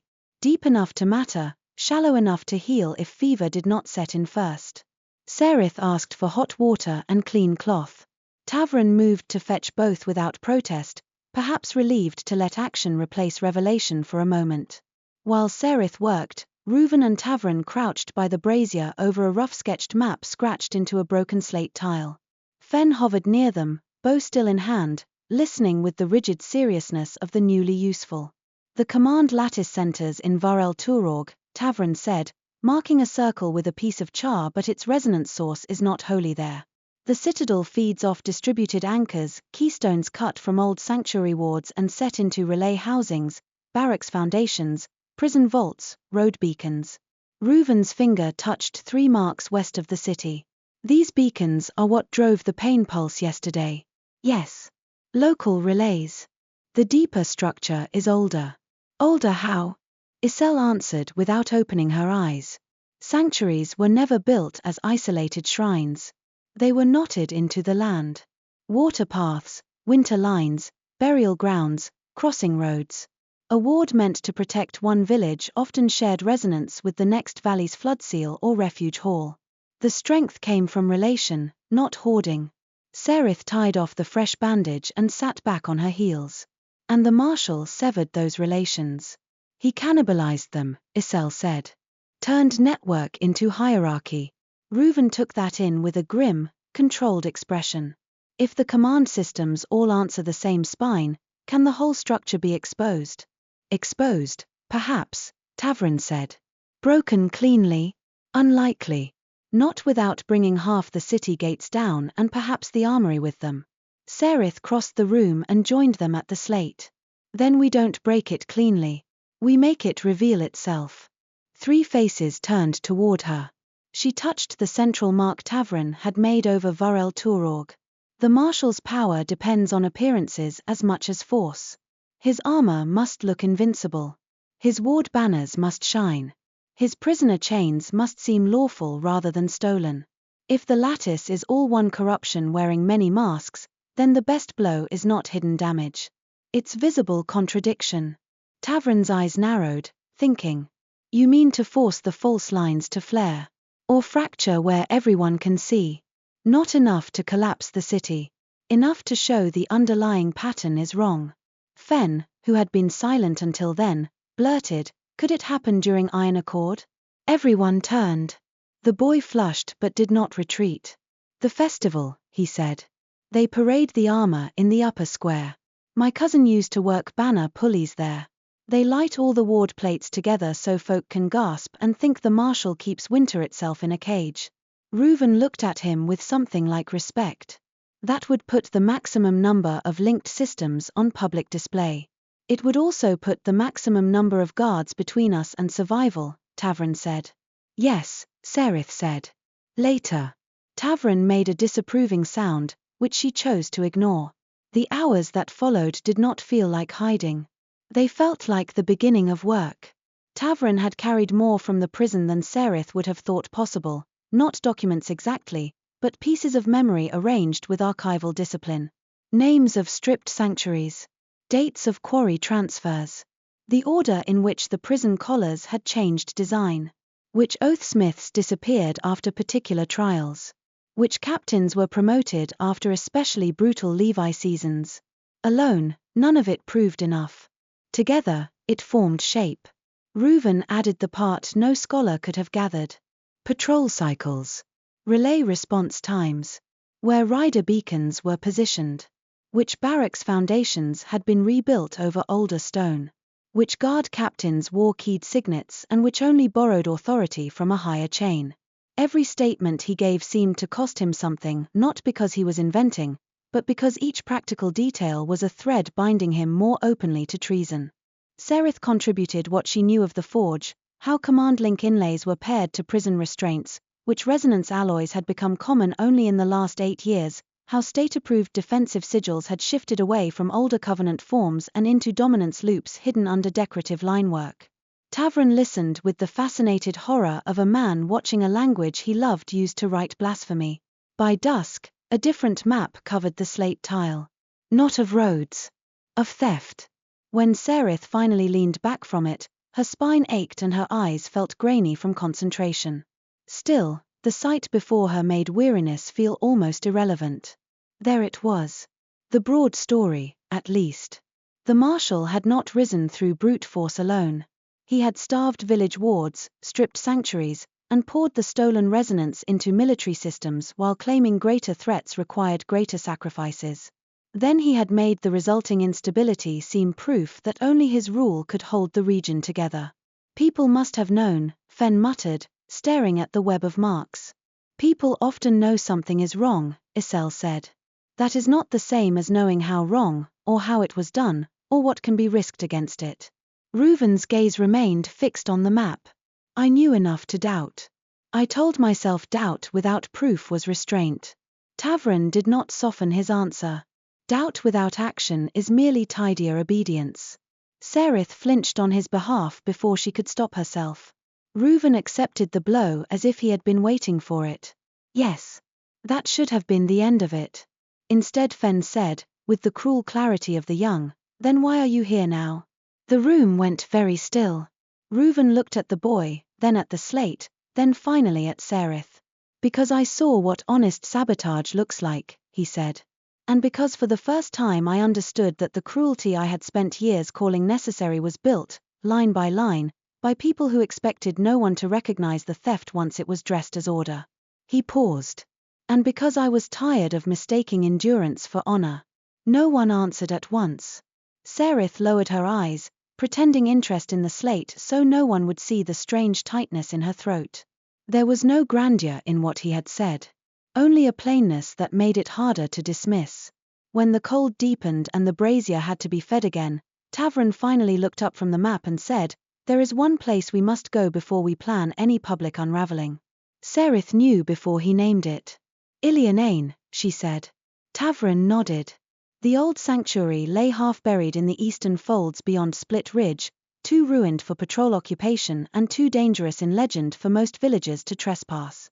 The marshal had stripped its wardstones years ago, but not all of its understructures could be reached from the surface. Archive vaults ran deep.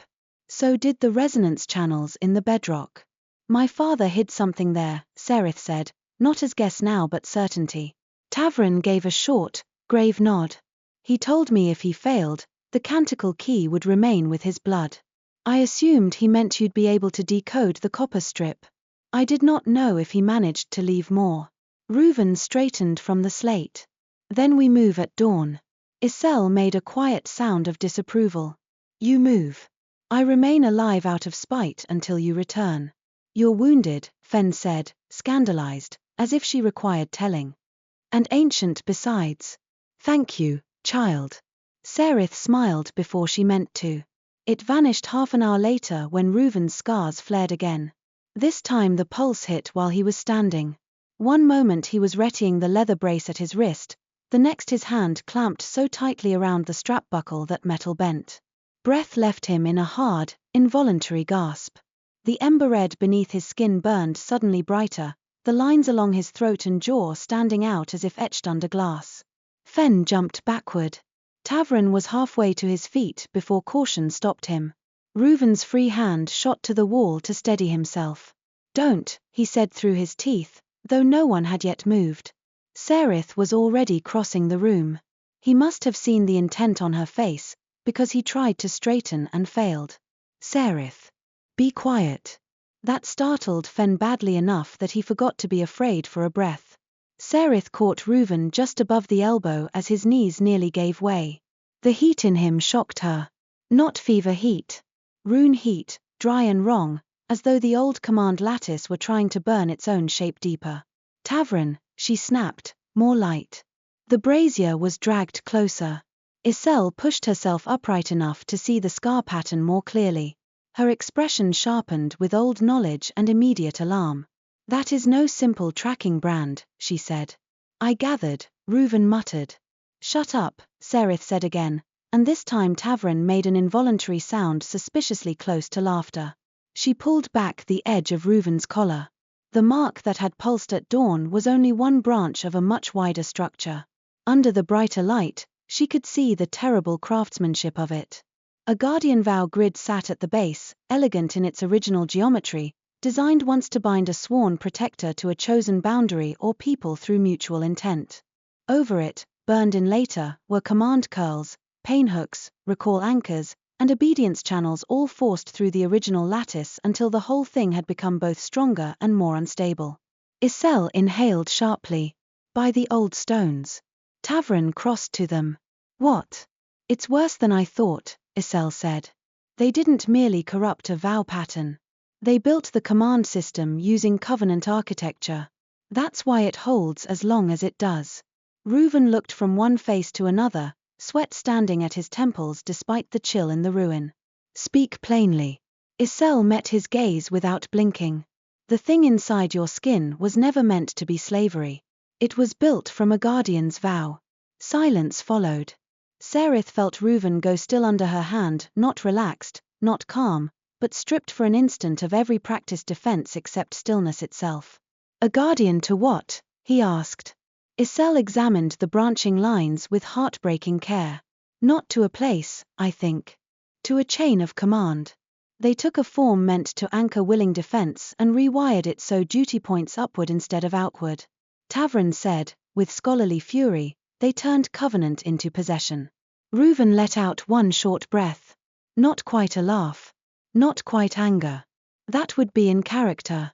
The pulse eased as abruptly as it had come, leaving him pale and breathing harder than before. Serith did not remove her hand until she was sure his balance had truly returned. When she finally stepped back, she was aware of her own heartbeat in the silence. You said it was honor, she said quietly.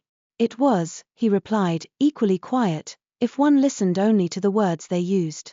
She wanted to say something that would make the sight of those scars less unbearable. Nothing she thought of seemed honest enough. So she said only, sit before you fall and make this difficult for all of us. Again Tavrin's mouth twitched, and again Serith pretended not to notice. Ruvan Saturday. After that, the room's atmosphere changed in ways too subtle to name quickly. Tavrin still distrusted him. Fen still watched him the way one watches a wolf that has learned the latch. Iselle, if anything, became more intent, as though Ruvan's body itself had become part archive, part evidence, part moral emergency. But beneath the suspicion now lay a shared recognition that he was not merely complicit. He was also built upon. Serith hated that this made it easier to look at him. Easier, and more dangerous. They set watches by necessity. Fen insisted on taking first despite everyone's objections. Iselle slept in brief, disciplined intervals. Tavrin dozed over the slate map and nearly dropped a coal on his own boot. Ruvan claimed the coldest watch near the arch, arguing that if the command pulses worsened, better he be awake than thrashing in sleep. No one argued hard. Serith lay near the brazier and failed again to rest. The ruin breathed around them, wind through broken stone, coals settling, distant water somewhere under the ridge. At length she rose quietly and crossed to the arch. Ruvan heard her before she reached him. You should sleep. You say that like it has ever once worked on command. He glanced sideways. Moonlight from the broken arch silvered one side of his face, leaving the scars at his throat pale rather than ember-red for once. He looked older in that light. Not in years exactly. In burden. Serith folded herself onto the fallen block opposite him, drawing her cloak close against the chill. For a while they listened to the wind. Then she said, did you believe them? Truly. When they put that on you? Ruvan was silent long enough that she thought he might refuse. At last he said, I was 19. My village had already given one son to the Levi and lost 2 more to winter sickness after the floodlines failed. Service meant coin home, grain priority, and the kind of protection no ordinary family could buy. They told us the cinder oath would make us fit to stand where others broke. He kept his eyes on the dark ridge beyond the arch. I believed there would be a cost. I did not know the cost was myself. Something in Serith's chest ached with a strange mixture of pity and fury, pity for the boy he had been, fury for those who had known exactly what they were taking. My father used to say real wars never begin with what must be surrendered, she said.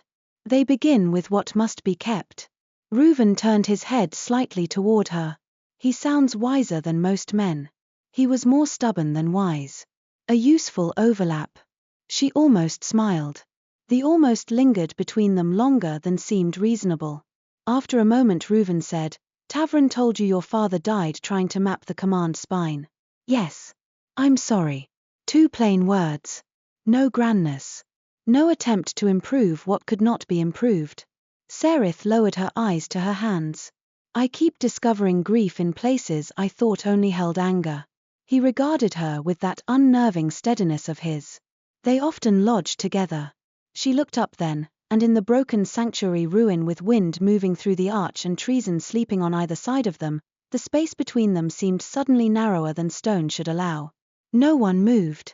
Then Fen snored from the far side of the room, sharp and boyish, and the moment broke so abruptly that Serith had to press her lips together to stop the laugh that rose. Ruvan looked startled.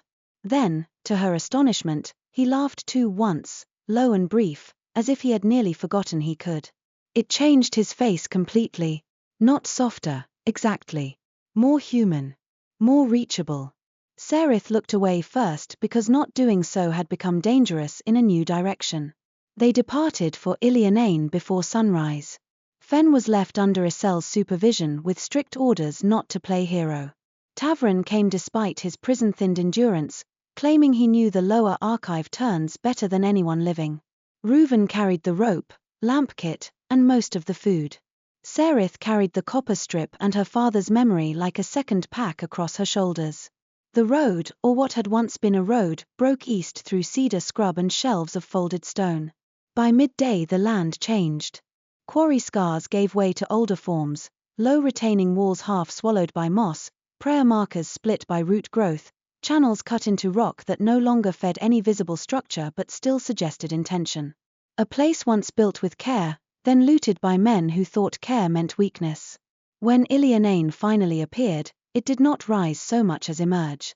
At first, Serith saw only the tops of carved pillars in the hillside, worn nearly flat by years of rain and neglect.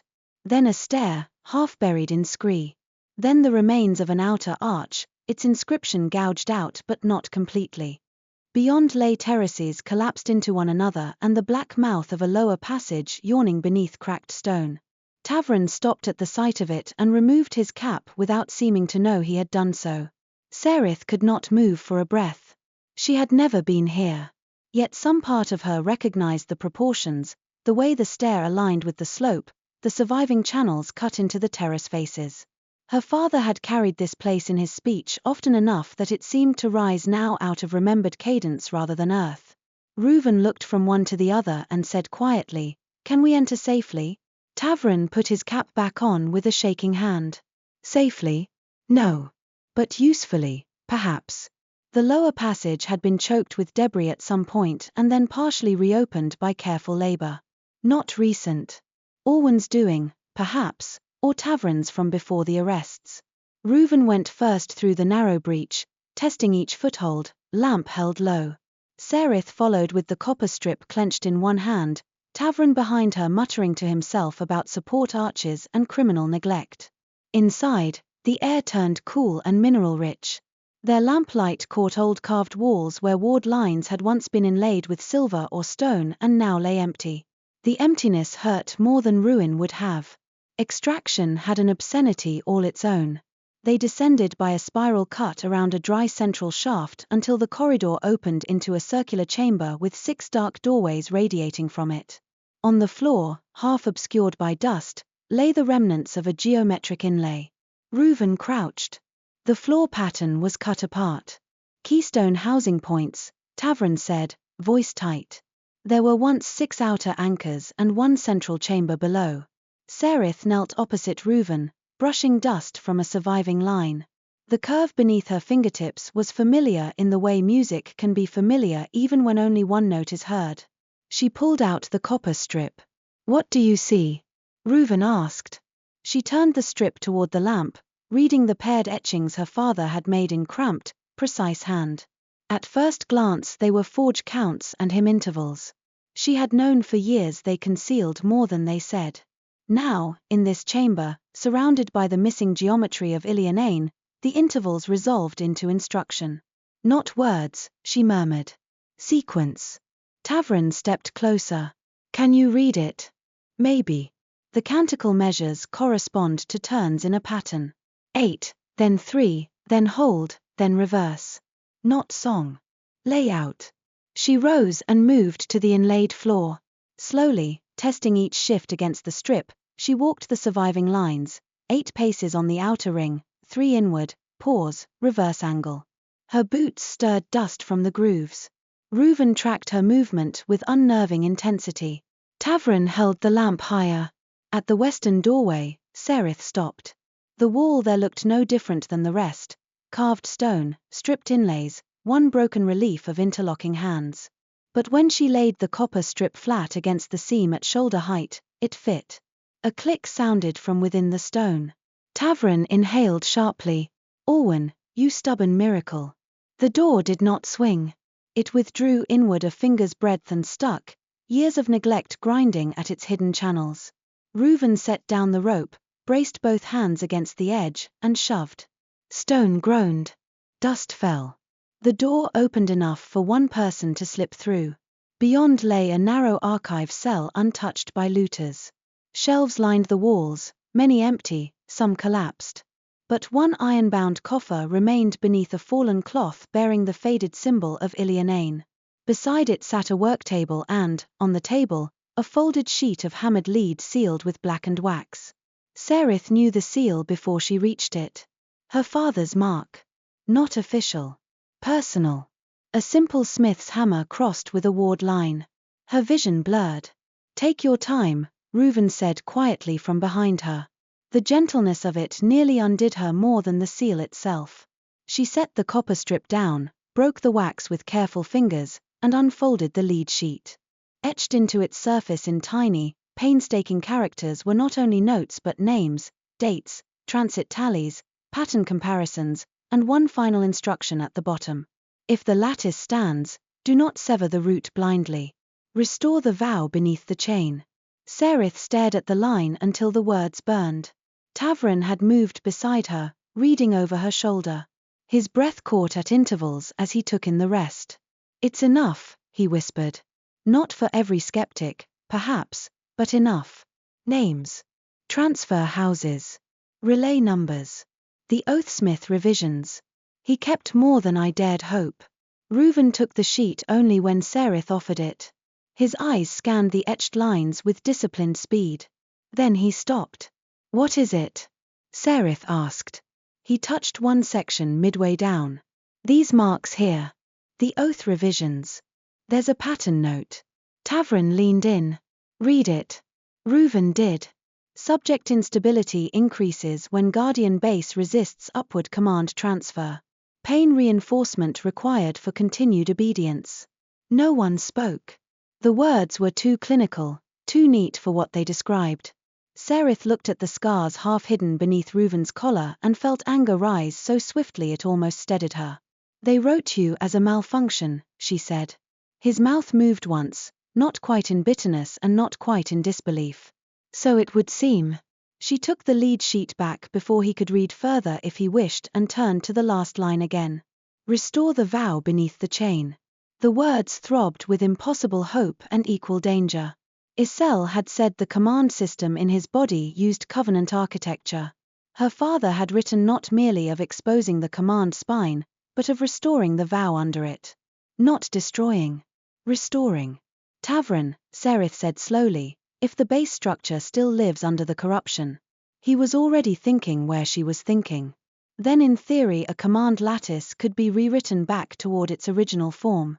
In theory, Ruvan said flatly, I would prefer not to die for elegance.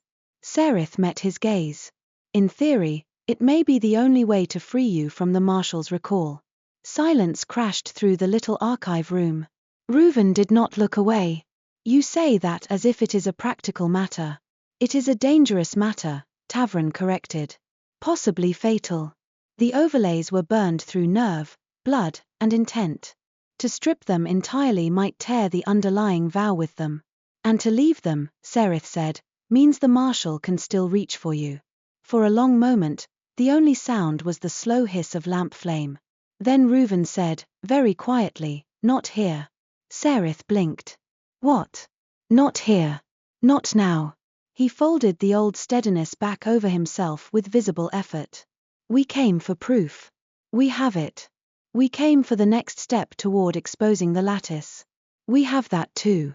I will not have this chamber become the place where you decide whether to unmake me. The words should have stung. Instead, they landed as truth. Serith lowered her gaze. I wasn't deciding alone. Good. Tavran, perhaps sensing the thinness of the air between them, cleared his throat with scholarly desperation. Then we proceed in the order sensible people prefer. We copy what we can carry only once, conceal the rest again, and leave before any patrol decides old ghosts require inspection. That broke the tension just enough for action to resume. They worked quickly. Tavran copied the most damning names and tallies onto treated cloth slips. Serith sketched the keystone pattern comparisons and the modified command geometry. Ruvan checked the outer passage twice and found no sign of pursuit, though his face remained set in that inwardly listening way she now mistrusted on instinct. Before they sealed the archive cell again, Serith took one last look at the table where her father's hand had rested years earlier. Not vanished, she thought. Changed into consequence. When they emerged from the lower passage, dusk had begun to gather over the terraces of Ilianain. Wind combed through the broken cedar above the steps. Far off, a hawk cried once. They should have begun the descent at once. Instead, Tavran stopped at the upper terrace, breathing harder than he wished anyone to see. A moment, he said. Serith knew why before he did. The surviving edge of the terrace still held one shallow channel where an outer ward line had once run toward the sanctuary entrance. Empty now. Stripped. But the stone remembered shape. Beside it lay a shard of resonance mineral no bigger than a thumbnail, likely overlooked by looters because it had cracked. Serith picked it up. Ruvan watched her without speaking. She crouched at the broken channel and, with the shard between her fingers, inscribed the smallest possible line into the dust and surviving groove. Not a full ward. Hardly more than a gesture. A traveler's blessing her father had once drawn on the inside of their winter door when storms worsened. For shelter given, let shelter remain. The shard answered with the faintest pale glow and went dark. Nothing dramatic happened. No vault opened. No stones sang. But for one breath, the terrace felt less abandoned. Tavran bowed his head. Isel would have approved, Serith thought. When she rose, Ruvan was still watching her. There was something in his expression she could not immediately name. What? She asked. He shook his head once. Only that I have spent years around runes used to bind, threaten, pursue, and command. A pause. I had forgotten they could also be kind. The simplicity of it took her by surprise. That one barely counts, she said. It counted. The wind shifted, carrying cold down from the higher ridge. Tavran muttered that sentiment in ruins was a good way to die of exposure, and they began descending the sanctuary steps. Halfway down the second terrace, the first arrow struck. It hit stone where Serith had stood a heartbeat earlier, exploding chips past her cheek. Down! Ruvan shouted. He had her by the shoulders and behind a fallen pillar almost before she understood what had happened. Another arrow whipped through the space above them and shattered against the stair. Tavran dropped flat with a curse scholarly enough to sound invented. From the cedar line above the terraces, a voice rang out. By order of High Marshal Serith Vale, lay down arms and surrender the traitors. Serith knew the voice. Dayran Voss. Ruvan's expression hardened into something colder than anger. Of course. How many? Serith asked. Too many for the stairs. 6 at least. More below, perhaps. Tavran slid in behind the pillar with the copied cloths stuffed inside his coat. I greatly dislike field work. A blade flashed as Ruvan drew his sword. Stay here. Serith caught his wrist before he could move. He looked back at her. Not now, not in the middle of arrows and failing daylight and treason on every side, and yet the touch was there, immediate, electric, terrifying in its own restrained way. Her fingers around his wrist. His pulse hard against her thumb. The closeness of his face in the lee of the pillar. Dust in his dark hair. The cut line of concentration between his brows. "You are not facing them alone," she said. Something shifted in his eyes, brief, unguarded, and then covered. "Then don't do anything heroic. I was about to say the same to you." For one impossible second, with death whistling over stone and the past clawing at all of them, the corner of his mouth moved. Then he was gone from the shelter of the pillar, low and fast across the terrace. Act 3 had turned. Proof was in their hands. The truth had a map, a history, and a living wound. And as Serith flattened herself behind shattered sanctuary stone while Dayran Voss's men closed in from the cedars, she understood with terrible clarity that there would be no going back now to small sabotage and private guilt. The next choices would be made in full sight of danger. And she no longer feared that only for herself. The first thing Serith understood, flat behind broken sanctuary stone while arrows hissed through the dusk, was that Dayran Voss had expected them to choose the stairs. The second was that Ruvan had understood the same thing a breath before she had. He did not charge downward into the clean line of fire. Instead he cut left across the terrace, using the fallen pillars as broken cover, forcing the archers above to change angle and the men below to break formation if they wanted to surround him. One arrow grazed his sleeve. He did not seem to notice. His sword flashed once in the failing light as he struck the shaft from a second arrow and kept moving.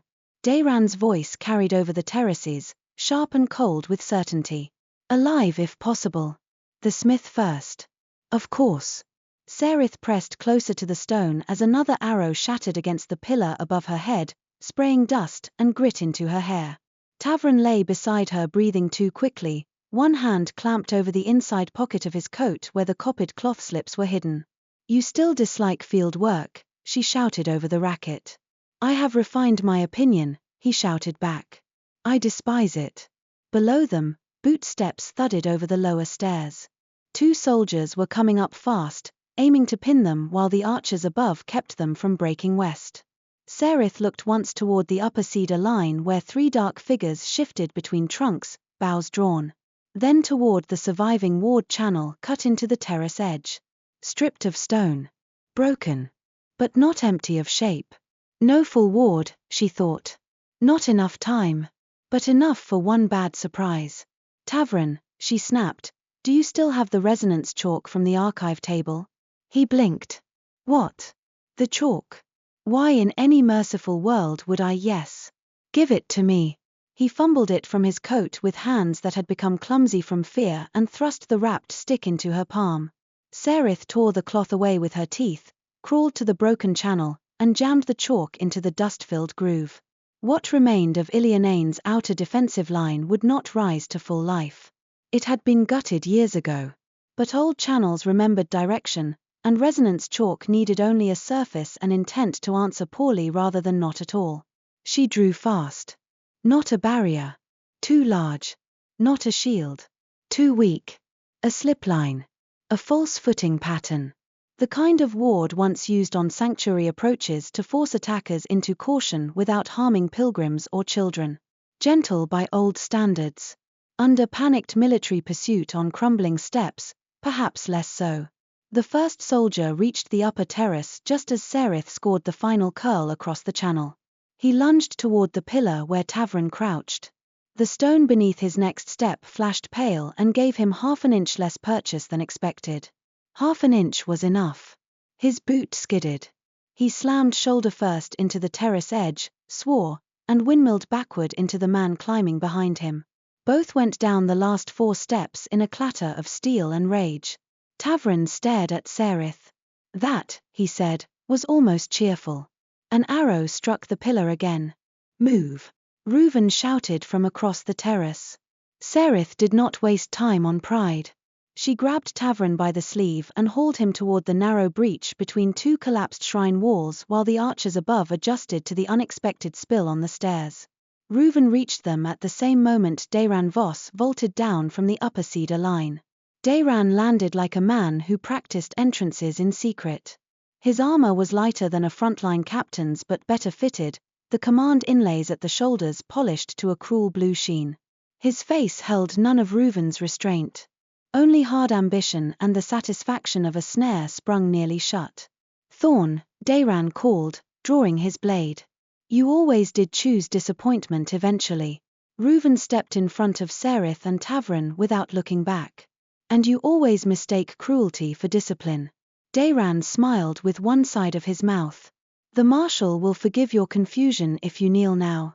He'll have to forgive it standing." The archers above shifted for clear shots and found none. Dayran was in the way. Ruvan had made himself the obstacle on purpose. Serith's hand tightened around the last of the resonance chalk. "Tavern," she whispered, "can you run if I open the west cut?" He looked toward the narrow path that dropped from the terrace into brush and broken stone. "Poorly." "Good enough." Ruvan and Dayran met in a crack of steel.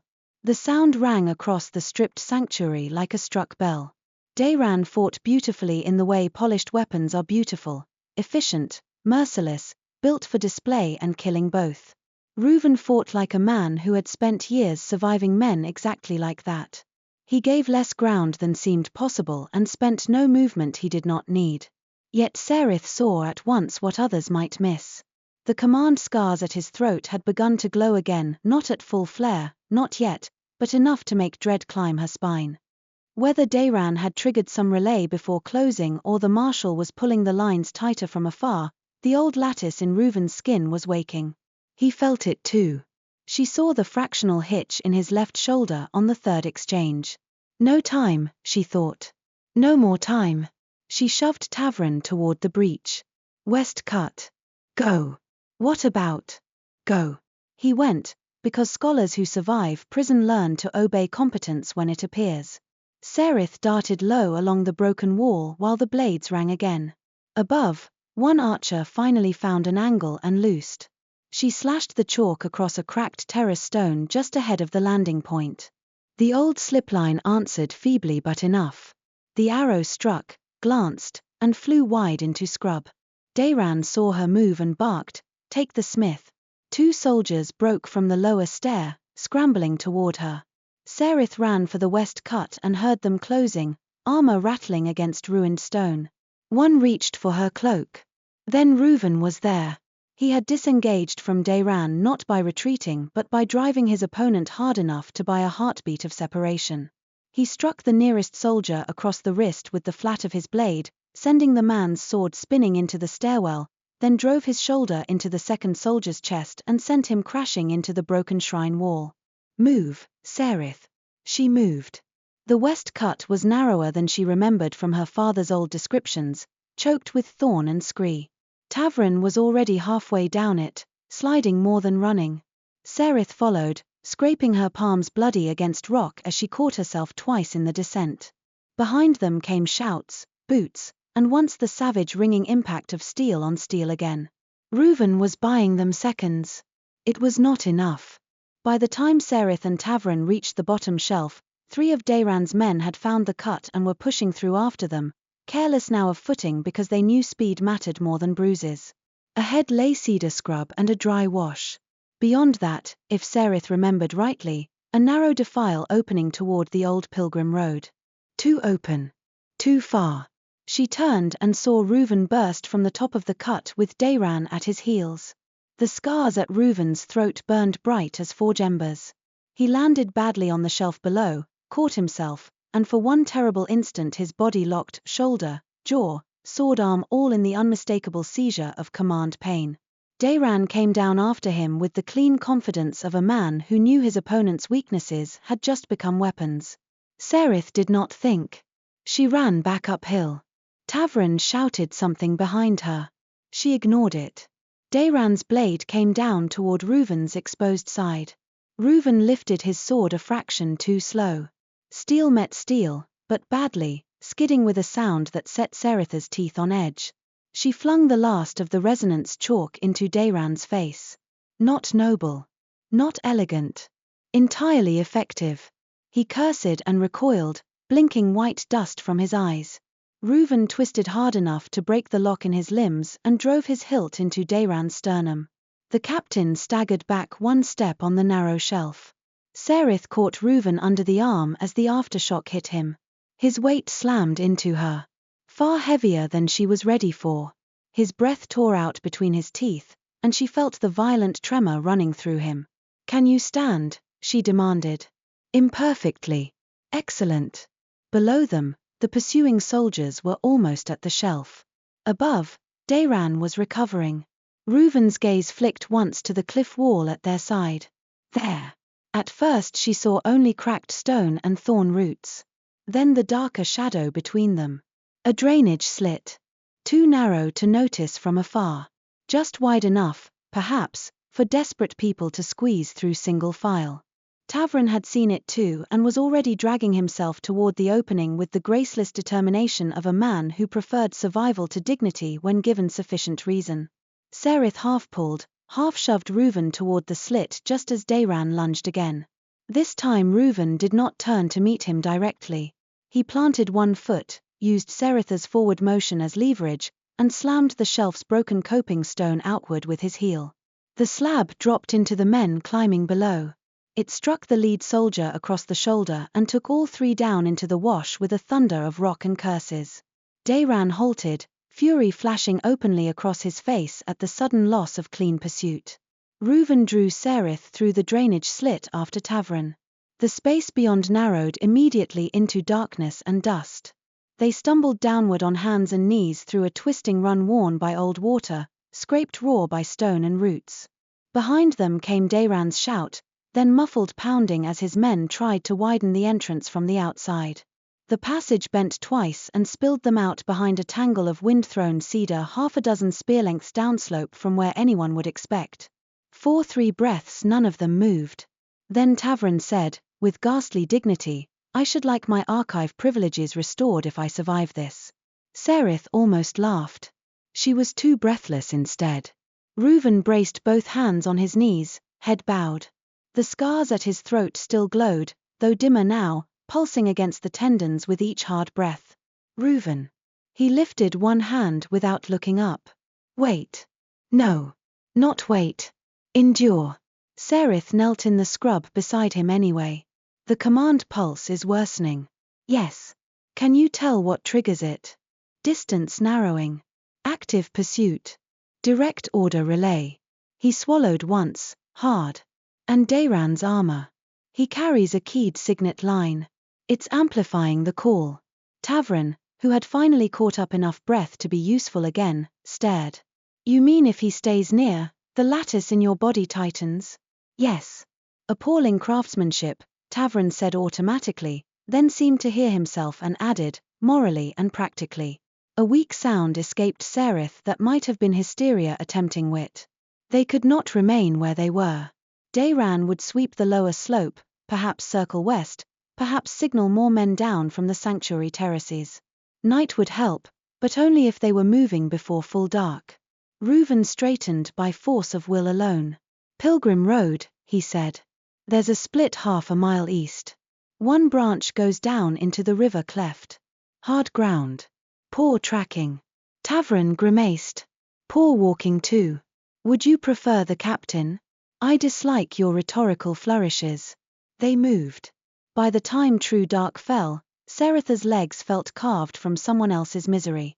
The river cleft proved exactly as terrible as promised, slick stone, cold mist rising from unseen water below, footing that punished hesitation and speed equally.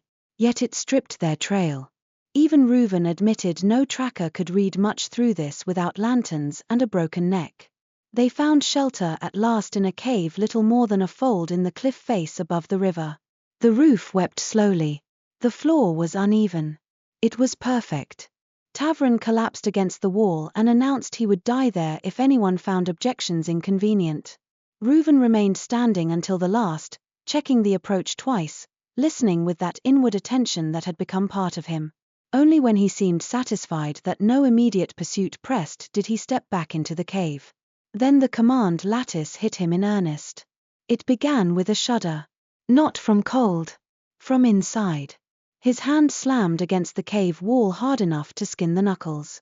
Light flared under the scars at his throat and ran downward under collar and sleeve in branching, feverish lines.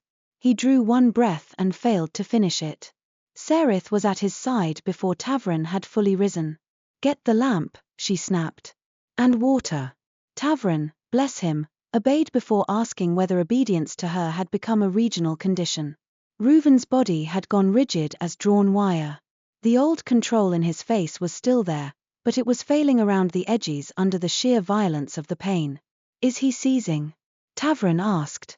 "Not exactly." Serith pulled back Ruvan's collar with shaking fingers. The scar lattice blazed brighter than she had yet seen, each command curl standing sharp as if freshly burned. Beneath it, the structure Isel had identified, the guardian geometry nearly suffocated by overlays, throbbed dimly, stubbornly alive. "The relay is trying to pull him into direct response."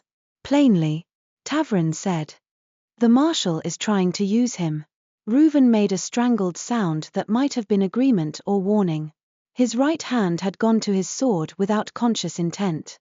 Serith caught his wrist before the grip closed. His eyes snapped to hers. For one horrifying heartbeat, there was no recognition in them. Not rage exactly. Absence. Like a door half closing over the man she knew. "Ruvan," she said sharply. "Stay here." His jaw clenched. The tendons in his wrist jumped under her fingers. The command lattice flared brighter. Tavrin set the lamp on a stone and backed up a step very carefully. "Tell me what to do." Serith's mind raced. Her father's lead sheet. "Restore the vow beneath the chain." "Not here," Ruvan had said. "Not now." Now had arrived without asking. "We don't have proper tools," Tavrin said, reading her silence too well. "No prepared array. No stable table. No healing drafts. If you attempt a reinscription in a river cave, he'll either turn or break," Serith said.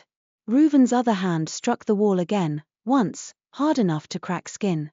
He was fighting for self-command with everything he had left.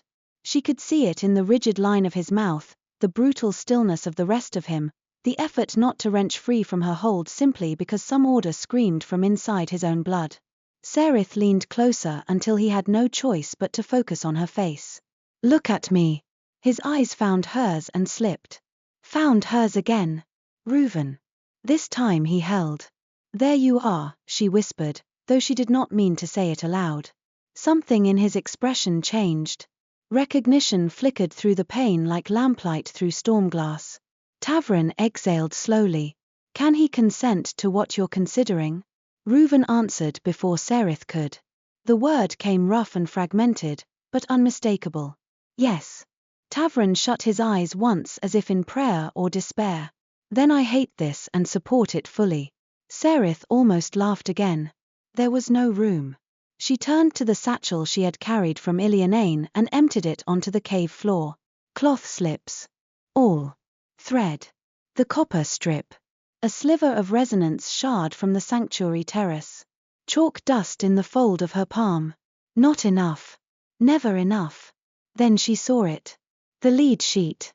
Not useful as a script, but as a grounded metal plate, conductive, stable, consecrated by nothing except truth and her father's hand. She placed it flat on the cave floor and met Tavrin's startled gaze.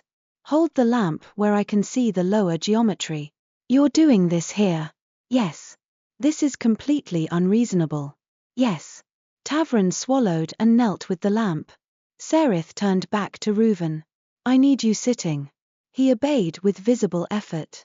She lowered him onto the lead sheet, shoulders braced against the cave wall, and pulled open the torn collar of his shirt enough to expose the upper lattice across throat and chest.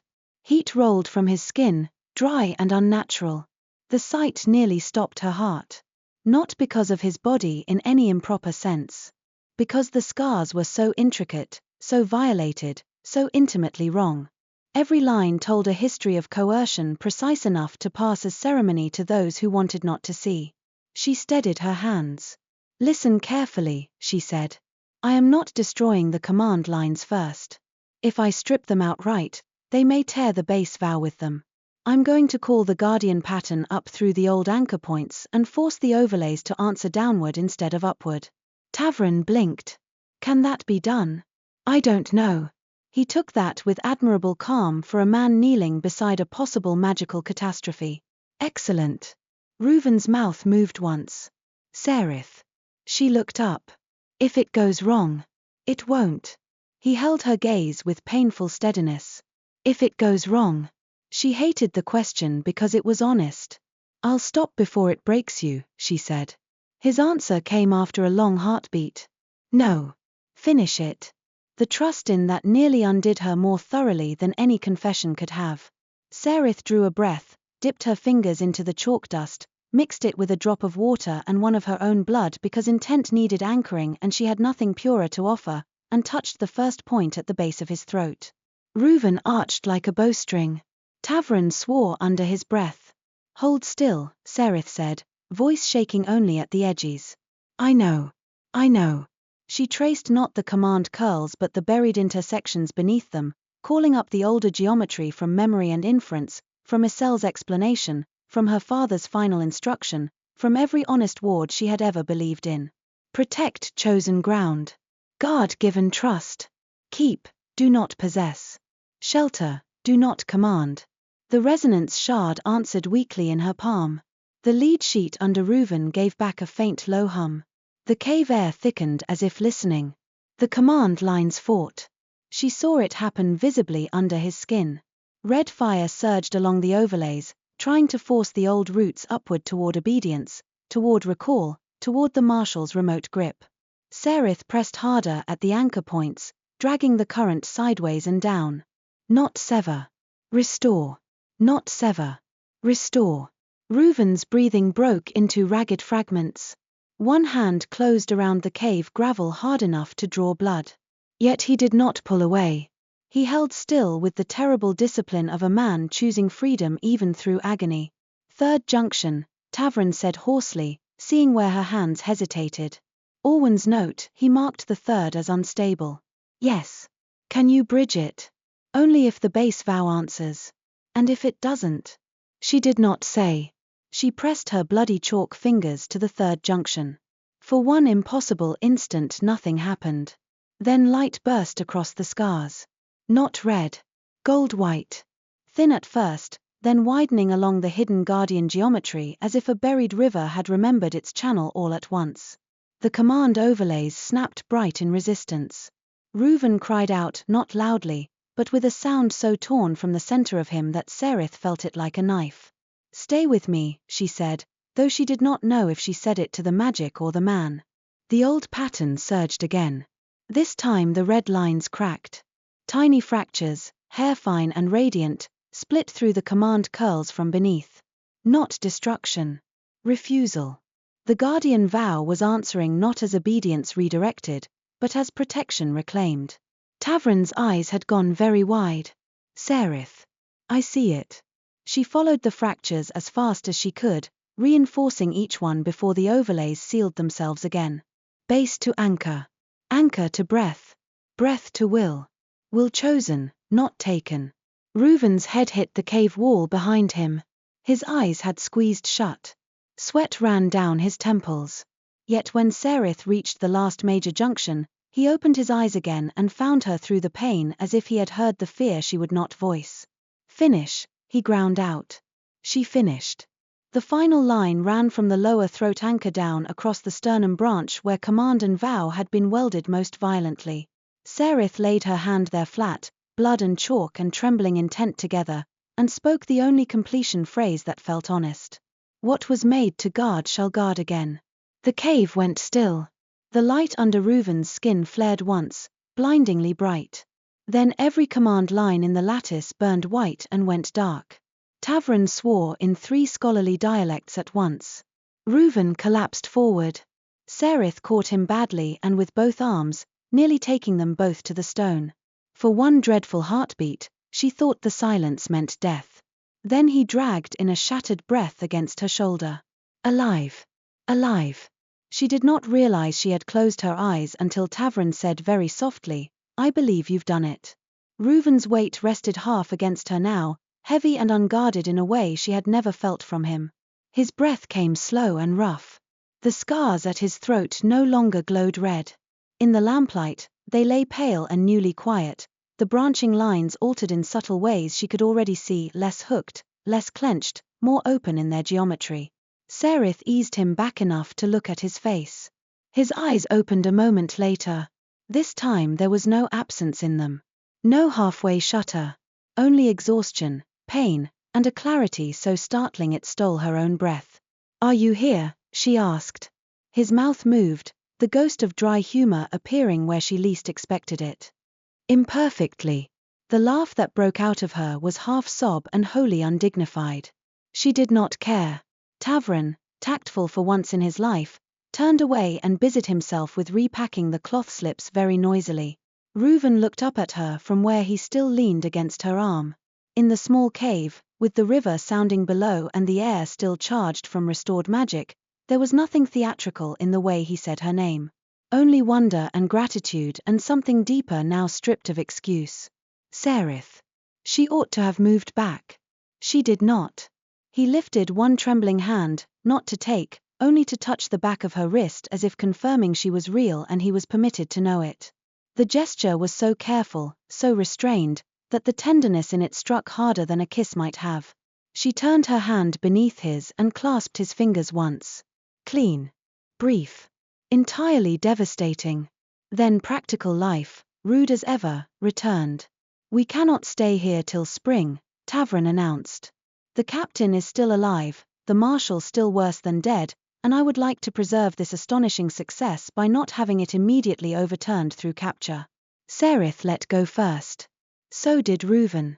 The loss of contact felt abrupt and necessary. He tried to rise and failed on the first attempt. Tavran looked appalled and delighted in equal measure. "Marvelous. You've freed him at the low cost of his legs." "My legs remain," Ruvan said, offended on principle. "They are considering terms." By dawn he could stand. More importantly, the next time the western ridge beacons pulsed faintly with search call resonance, he only paused. No flare. No seizure. No invisible hand dragging at the hinge of his will. He looked out over the river cleft as the cold light spread and said, very quietly, "It's gone." Serith, beside him, knew at once he did not mean the pain alone. Tavran joined them with the morning's wretched ration bread. "Then we proceed to the next impossible labor." "Which is?" Serith asked. "Walking back toward Varel Turorg," he said, "and toppling a throne during a festival without getting everyone in the square killed." Ruvan took the bread, looked at the city's distant ridge line, and for the first time since Serith had known him, stood wholly like a man owing no obedience upward. "Then let's make the truth visible," he said. That day they moved from survival into open design. They returned not to the sanctuary or the relay ruin, but to Malin's hidden hut by a route only smugglers and stubborn ghosts would have chosen. Lyra, ankle mended enough for temper, greeted them with suspicion sharpened by worry. Malin greeted the sight of Tavran alive by slapping his shoulder and the sight of Ruvan upright by staring very hard at the altered scars at his throat.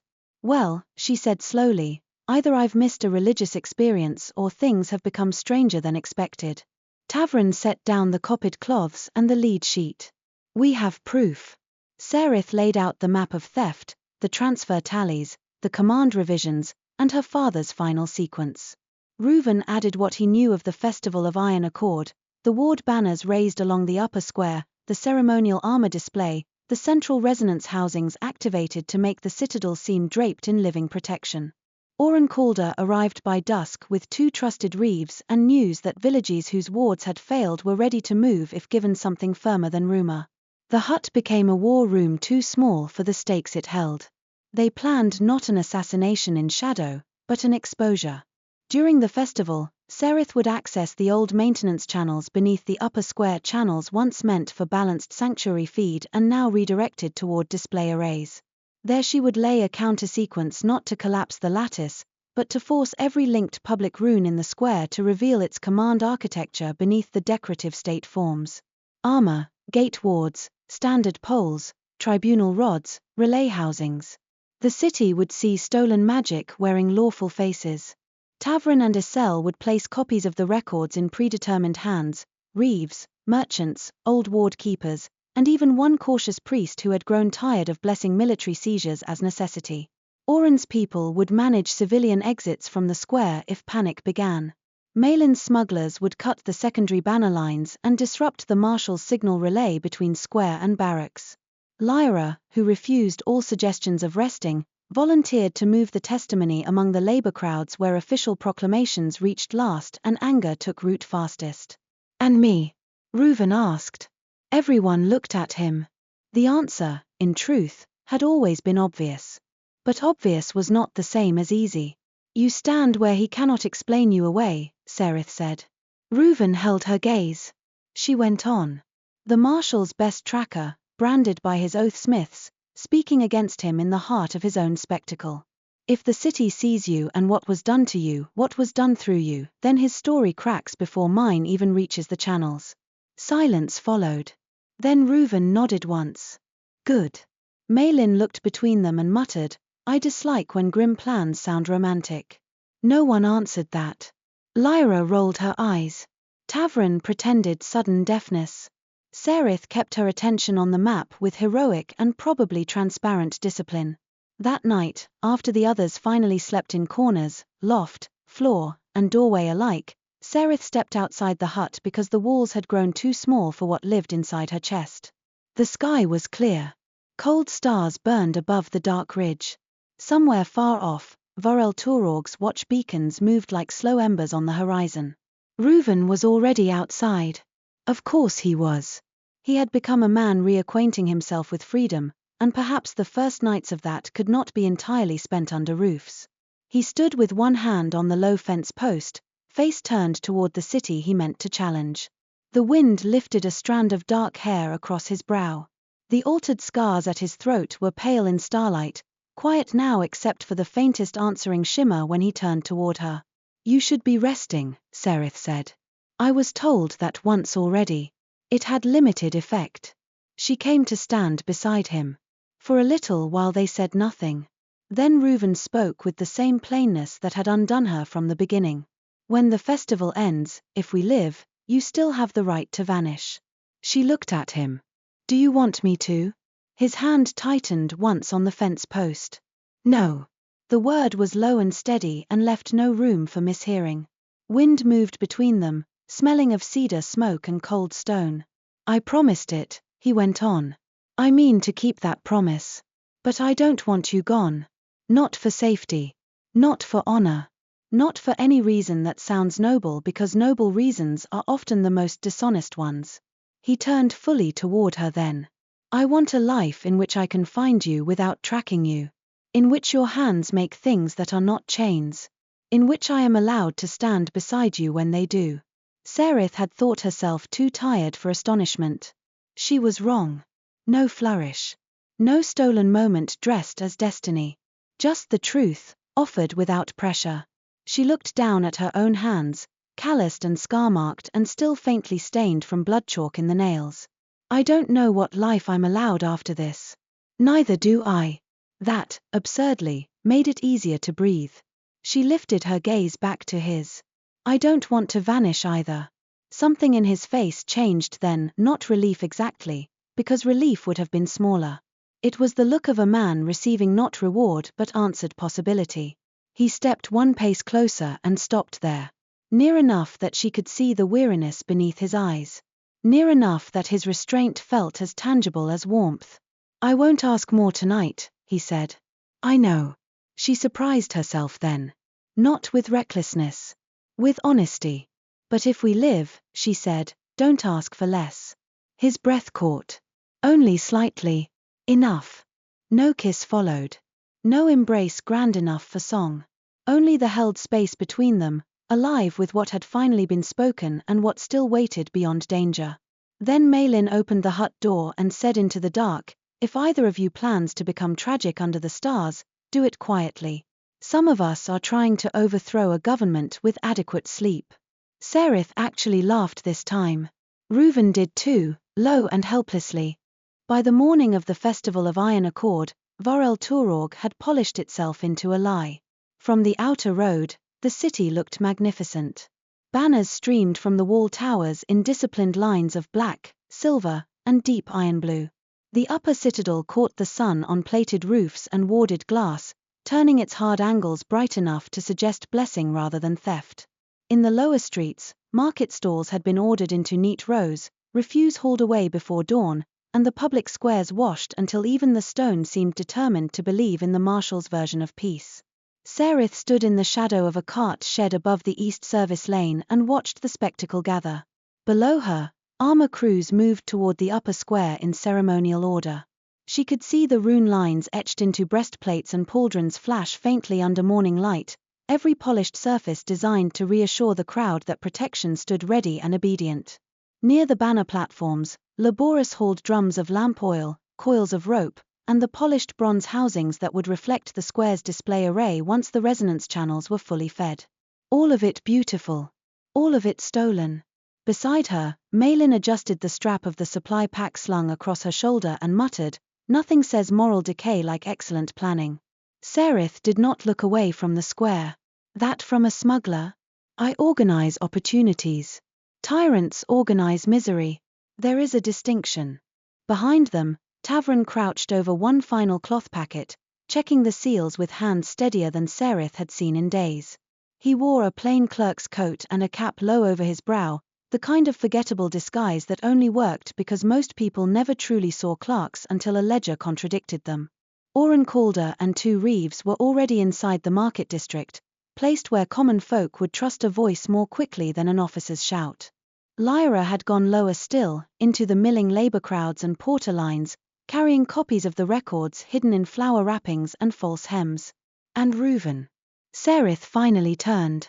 He stood apart from them under the lean-to's deeper shadow, cloak pinned, sword at his side, posture easy in the way only men accustomed to danger ever managed. He was unarmored except for a bracer on his left forearm and the old field leathers under his dark coat. No insignia. No marshal's crest. The altered scars at his throat lay pale and quiet where his collar opened slightly with his breathing. He had chosen not to hide. Once the display began, once people saw him in the upper square, everyone who knew his face would understand something was wrong. The marshal's best tracker appearing outside rank, outside command, outside obedience would strike harder than rumor. Serith walked to him while Malin and Tavern deliberately found something else to look at. "Last chance to become sensible," she said. "Too late.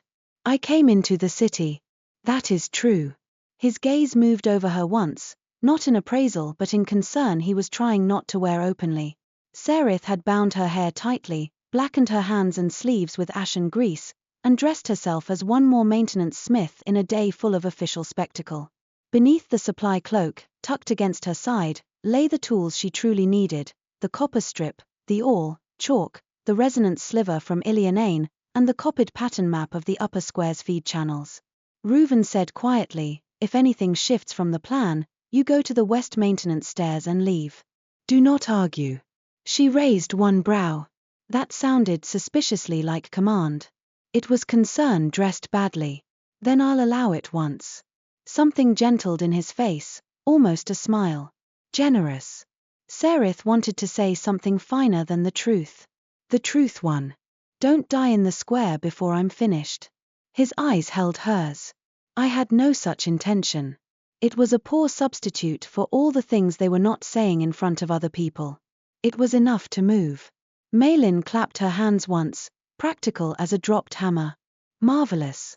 We're all very attached to staying alive. Go become treasonous in your designated directions." They split.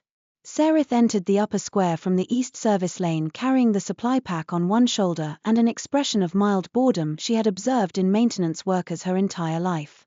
No one stopped her. Festival mornings bred frantic authority. Nothing passed more easily than someone who looked as if she belonged to necessary labor and wished she belonged anywhere else. The square itself had been transformed into theater. Platforms draped in state colors rose on 3 sides around the central flagstones.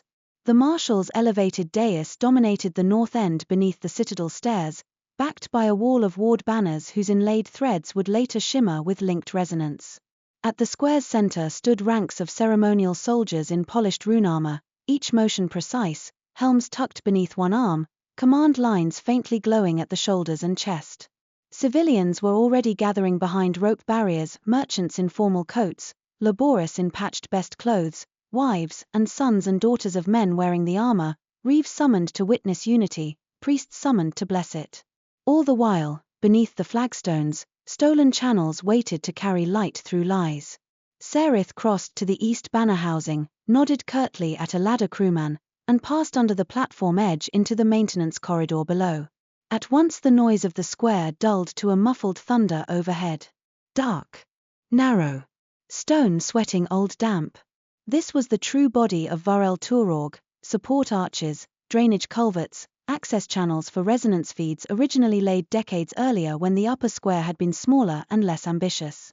The Marshal's engineers had expanded and redirected them, but not cleanly. Serith could feel it in the walls. Old Covenant flow cut apart and forced toward display points where no sanctuary architect would ever have sent so much power. She lit a shuttered lamp and moved fast. The pattern map in her head guided each turn. Left at the split culvert, down the 3 worn steps, through the bronze maintenance gate already left unlatched by Malin's people, then along the feed trench to the central relay cradle beneath the dais. Above her, the crowd roared once arrival, perhaps. Or drums. At the same hour, Ruvan entered the upper square in full daylight. He did not slink in by alley or crouch behind drapery. He came up the western public stairs among reeves and invited captains, cloak thrown back enough that anyone who knew him could know him at once. Heads turned before he had taken 10 steps into the crowd. A murmur moved faster than official music. Some recognized him with relief first, Marshal's tracker, orders blade, all is well. Then they saw there were no escort guards around him, no command insignia on his shoulder, no place allotted in the ceremonial ranks. That murmur sharpened. On the dais above, High Marshal Serith Vale had just risen to begin the day's address. Even at a distance he looked every inch what tyranny prefers to look like, contained, dignified, inevitable. His ceremonial harness was a masterpiece of controlled menace, dark steel filigreed with bright sigils that seemed almost holy until one knew how much hunger they concealed. Light gathered beautifully at the plates over his chest and shoulders where the severed keystone channels ran deepest. His gaze swept the square as he began to speak. Then stopped. Found Ruvan. For one heartbeat nothing in his face changed. Then Serith, below in the maintenance dark and nowhere near the dais, would have sworn she felt the city itself tense. Ruvan kept walking until he stood just beyond the foremost rope line facing the raised platform. The ceremonial soldiers nearest him shifted, uncertain whether to salute, seize, or make room. None of them moved in time. Above, the Marshal's voice carried over the square, rich and disciplined. Captain Thorne. No title shift went unnoticed. Not tracker. Not hound. Captain, calling him back into rank before the people, as if naming obedience could restore it. Ruvan's answer carried less magnificently and far more clearly. I laid that rank down. A second murmur crossed the square. Not loud. Dangerous. The Marshal descended 1 step from the dais. Then you stand in confusion before witnesses. Come forward, and we will remedy it privately. Ruvan did not bow. No. Nothing in Serith's work below could block the way that one word echoed inside her chest. She reached the central relay cradle, a bronze and stone housing sunk into the old foundations where 3 feed lines met and split upward into the display arrays. Whoever had modified it from sanctuary flow into state spectacle had done so elegantly and brutally, layering command-dominant linework atop the older balanced channels without fully erasing them. There. As Orwin had warned. Network bent into hierarchy. She knelt, set down the lamp, and took out the awl. No full unmaking. No collapse. Reveal the hidden architecture. Make the false lines answer for themselves. Her counter-sequence had to enter at the old balance points and force the public arrays to display both pattern sets at once, the decorative lawful forms and the command geometry embedded beneath them. If she misjudged even slightly, the feeds might overload, shatter housings, and send resonance shock through the square. Above, the Marshal said, "You forget yourself." Ruvan's voice replied, "No. I remember too much." Serith pressed the all into bronze. The first line took. A faint answering hum rose through the housing. On the dais, Serith Vale descended another step. His expression remained composed enough for the crowd, but those nearest would have seen the cold beneath it now. "You were made," he said, "to guard this city." Ruvan stood still as carved iron. "I was made to obey you. There's a difference." A captain in ceremonial armor near the front rank half turned toward the marshal, uncertainty finally visible in his face. "Good," Serith thought savagely, working the second line into the channel seam. "Let them hear it.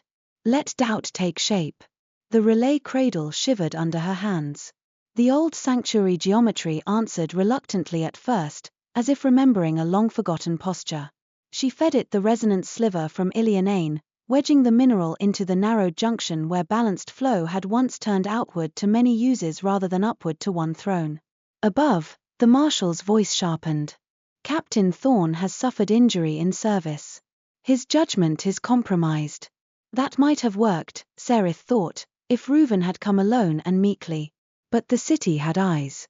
They saw the quiet at his throat, the absence of the red pulse the Cinder Oath trackers sometimes carried after direct command, the plain clothes, the fact that he stood here without permission and did not look lost.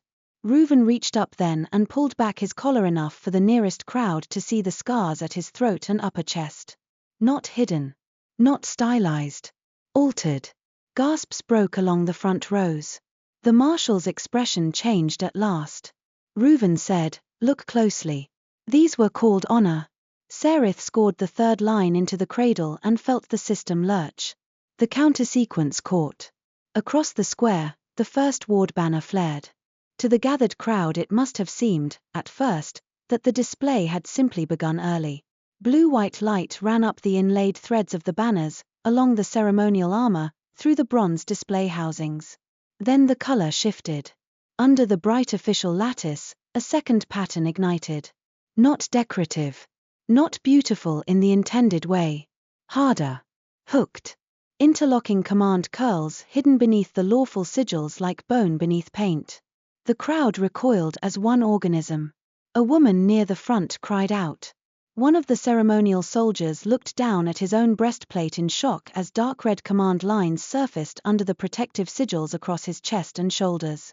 Along the tribunal rods near the dais, the same corruption bloomed visibly. On the gate wards above the square's north arch, decorative state knots split open to reveal coercive geometry threaded through the center. Truth had become visible. Serith Vale turned sharply toward the platform engineers. "Shut it down." Too late. Malin's people cut the secondary banner lines at that exact moment. Two poles collapsed sideways in a rush of cloth and ringing bronze, not enough to crush the crowd, enough to throw the display crew into disorder and sever the marshal's clean control of the spectacle. Voices surged up from the square in fragments. "What is that?" "Those are prison lines. Look at the gate wards. My son wears that pattern." Oren said the village stones were taken. Tavrin chose his moment with the cruelty of a good archivist. He climbed one of the side supply crates, threw back his clerk's cap, and shouted into the nearest knot of reeves and merchants, by record of Ilianane and transfer ledgers concealed under state seal, the citadel stripped sanctuary keystones to build command armor and prison ward. "Read and pass." Cloth packets flew from hidden hands through the crowd. Lyra's Laborus took up the cry farther south. Oren's people pulled side rope lines free, opening civilian lanes out of the densest crush before panic could seal bodies together. Priests, merchants, reeves, mothers of soldiers, and off-duty guards all began speaking at once, which in most civilized places would mean confusion and in tyrannies means the narrative has broken. The marshal abandoned pretense. "Seize them," he snapped. Dayran Voss, who had appeared on the dais like the answer to a curse, shouted for the ceremonial ranks to advance. Some obeyed. Some hesitated. One young officer looked at the command lines blazing under his own breastplate and stepped backward instead. Ruvan moved then, not away but forward.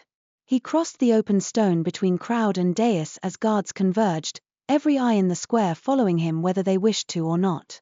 Dayran met him halfway down the platform stairs, blade drawn, fury making him sharper rather than less precise.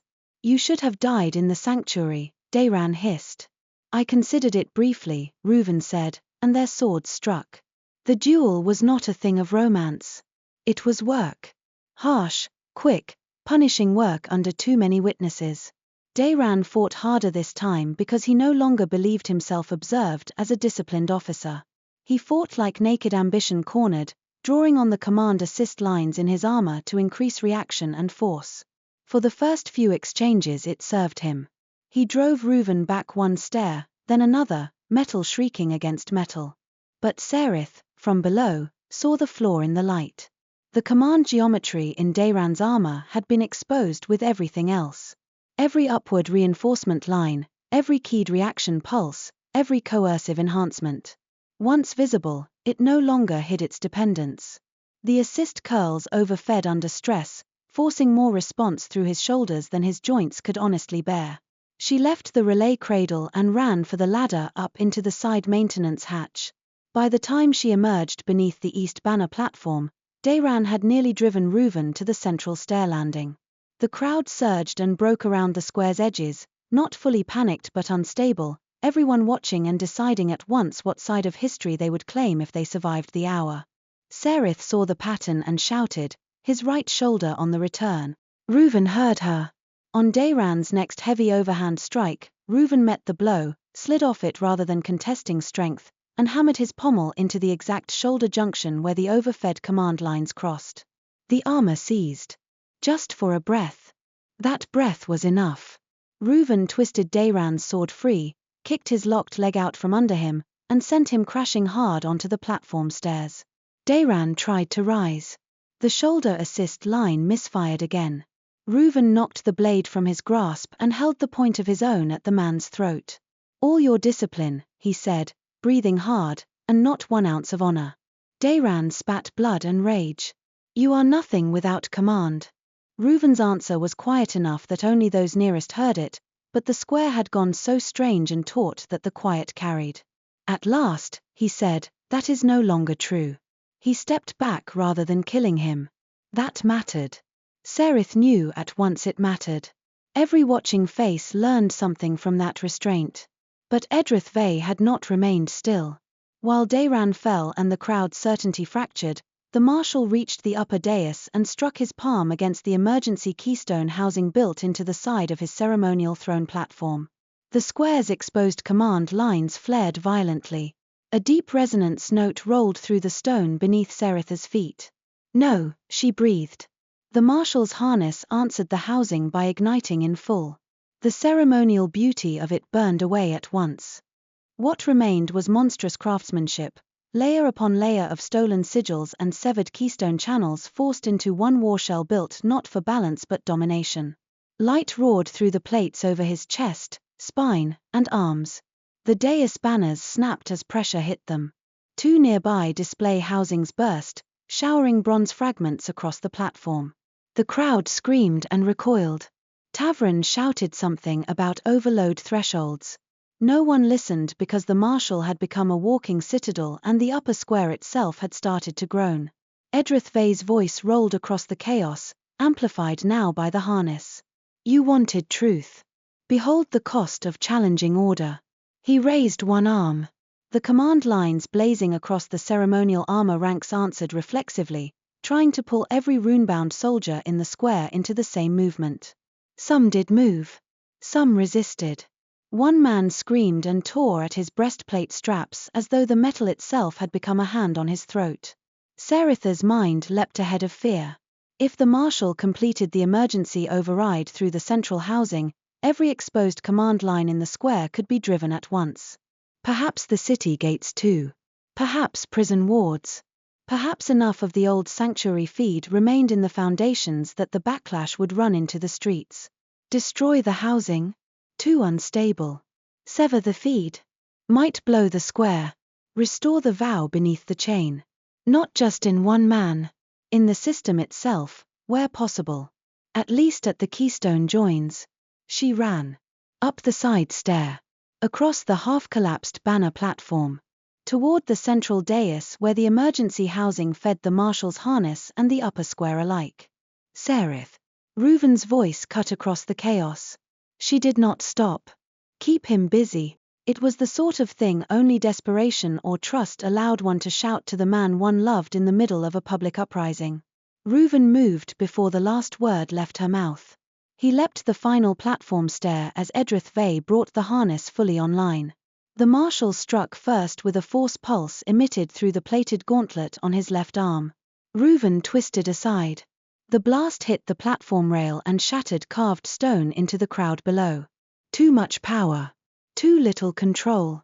The harness had been built on theft and emergency dominance, not sustainable truth. It would hold only so long as the central emergency housing fed it cleanly. Serith reached the housing. Bronze. Stone. Command curls layered over old Covenant balance points exactly as in the relay cradle below, but larger, crueler, and hotter. The feed lines screamed under her fingertips. There would be no delicate reinscription here.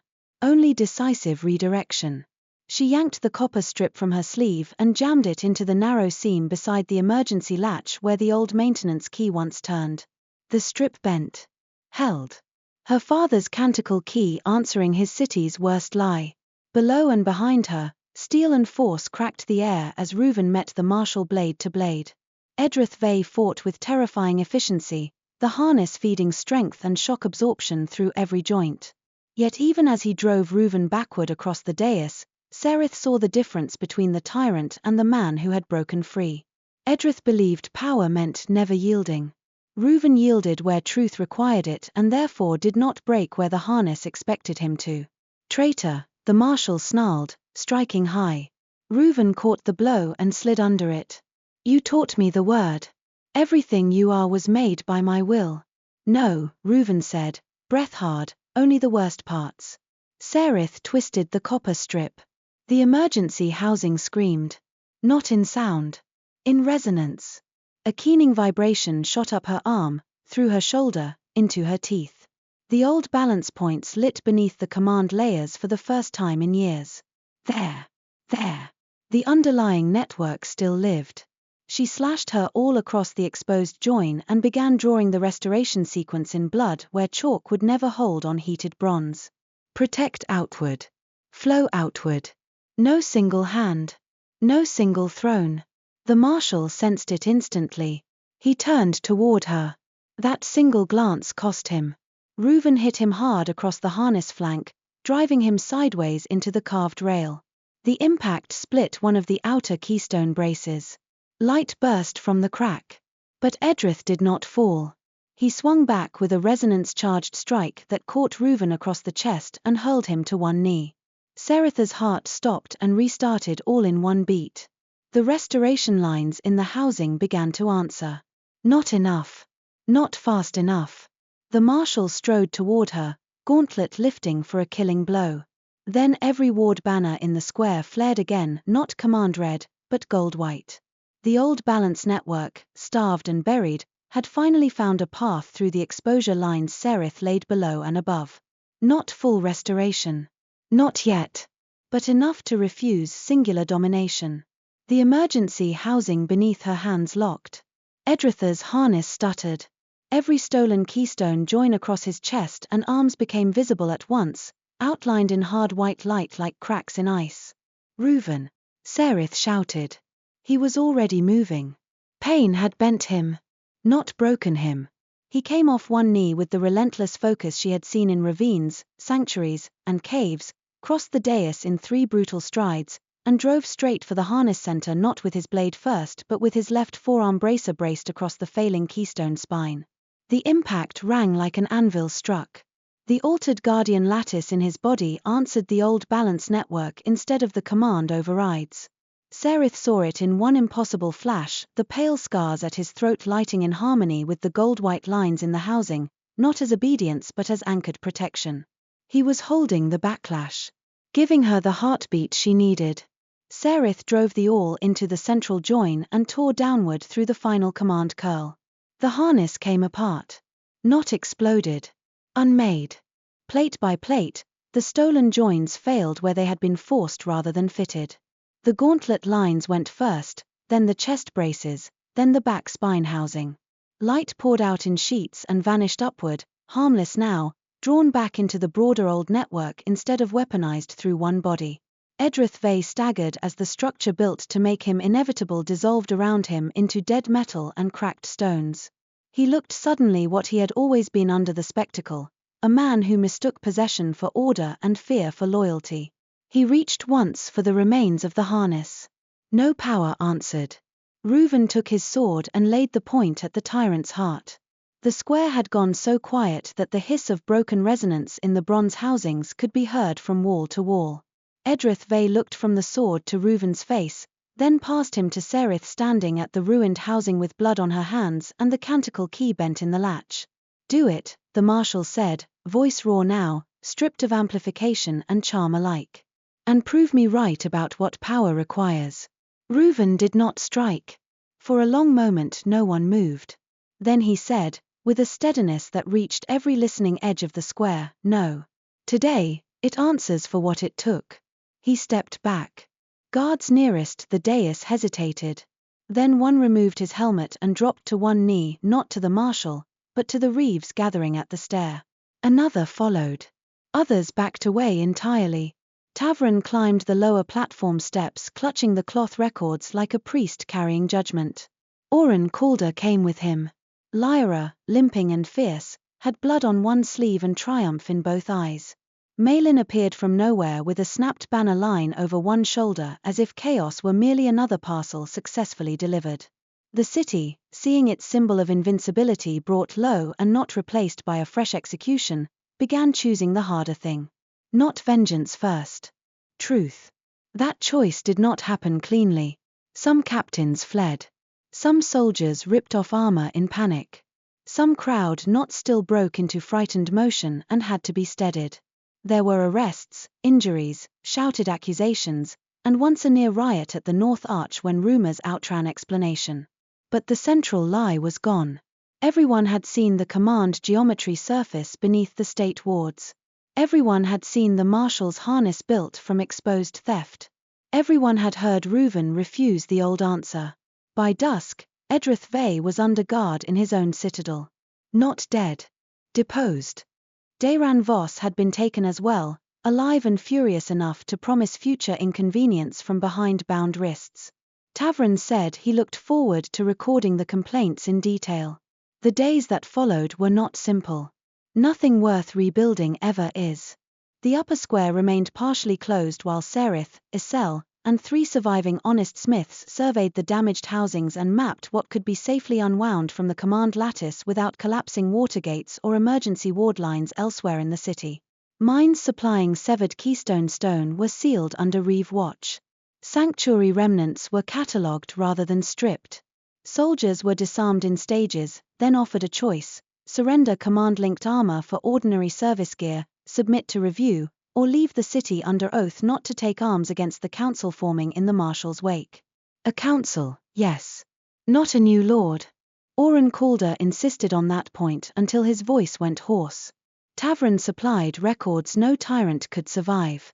Isel returned to Ilianain with escorts and 2 apprentices to begin restoring what could still be remembered. Malin declared herself entirely unsuited to government and then spent 3 straight days arranging food routes for the labor district, proving yet again that smugglers frequently govern better than men who want the title. Serith slept very little. Not from fear alone, though there was plenty. From work.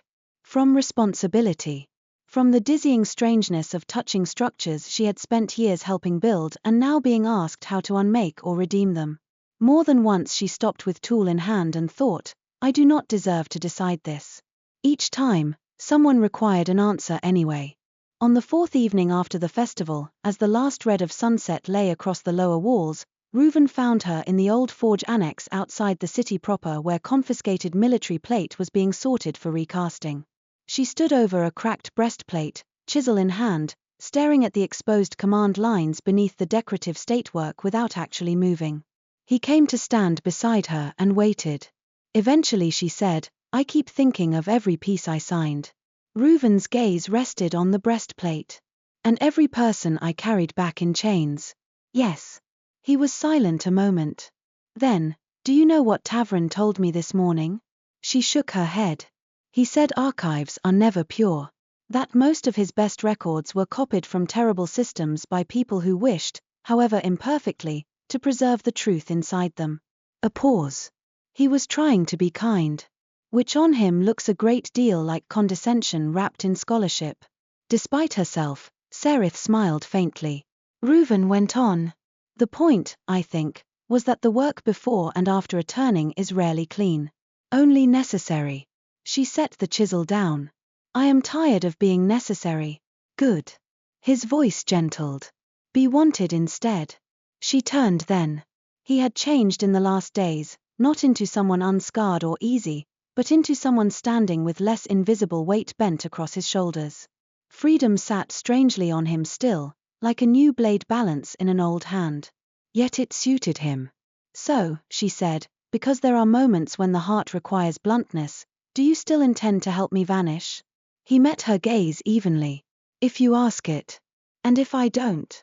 His eyes held hers with that quiet intensity she had come to trust more than any oath. Then I will ask whether there is a place in the life you choose where I may remain. She looked around the annex at the stripped armor, the racks of recasting metal, the open furnace mouth still cold because no new work had yet been lawfully commissioned.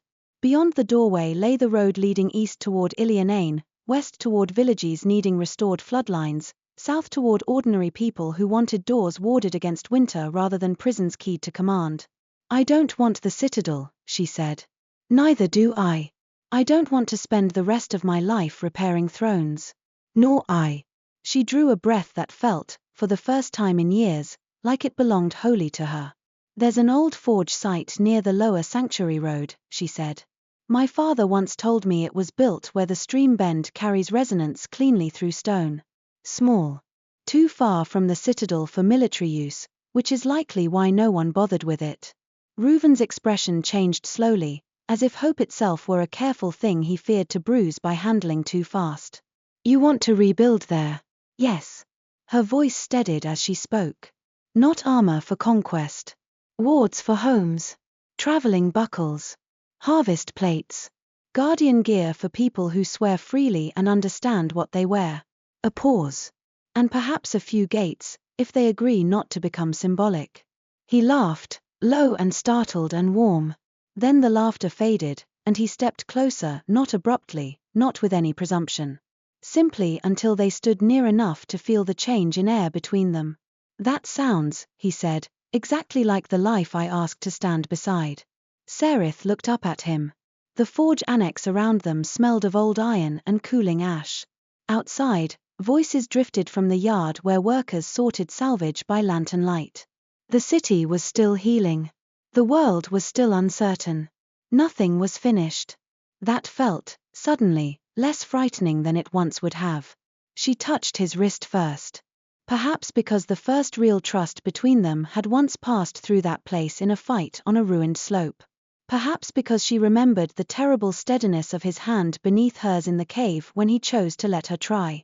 Perhaps because love, when it came to them, had always moved through action before declaration. Ruvan turned his hand and clasped hers. No command. No urgency. Just certainty. Stay, she said. He looked at her as if the word itself were a vow. I will, he answered. The kiss, when it came, was not rushed by danger or stolen under threat. It was quiet, deliberate, and almost shy in its first moment, which surprised them both enough to make her smile against it. Then it deepened only as much as tenderness allowed, warm and reverent and full of everything they had built without naming soon enough. When they parted, his forehead rested lightly against hers for one brief breath, and that intimacy felt somehow even greater than the kiss itself. Outside the annex, Malin's voice called, if the two of you have started a forge and a future without telling the quarter lists, I'll be offended. Serith closed her eyes. She has the instincts of a curse. Ruvan's laugh brushed her cheek. A useful one. Months later, when the first winter rain came down clean over the restored lower road, the new forge fire burned at last in the place Serith had named. It was smaller than the marshal's halls had been and better for that. Stone walls rebuilt true. Vent channels cut honestly. Work tables scarred already by real use. Along one wall hung commissions waiting for completion, door ward plates for a widow near the east orchard, flood braces for Oren's village, a set of traveler buckles for a family moving north before snow. On the central rack rested the first guardian harness they had agreed to make, not for an army, but for two reeves taking turns on the river road where bandits still mistook peace for weakness. Above the anvil, instead of state banners, Serith had hung a narrow strip of hammered copper etched with the old traveler's blessing. For shelter given, let shelter remain. Ruvan came in from the yard carrying split wood over one shoulder and set it down by the furnace with the ease of someone who had stopped mistaking labor for punishment. The scars at his throat gleamed faintly in the firelight when he smiled at her. Outside, children's voices carried from the road where a repaired boundary marker had become, as all useful things eventually do, a perch for games. Inside, Serith lowered the heated ward plate into place and struck the first true line of the evening. No command. Not fear. Protection. Ruvan came to stand beside her at the anvil, not interrupting, simply present in the shared work exactly as promised. When the line was finished, Serith handed him the graver. Together, without audience, throne, or spectacle, they completed the pattern. And in the steady ring of honest metal beneath their joined craft, the vow that had carried them through ruin found its lasting form at last.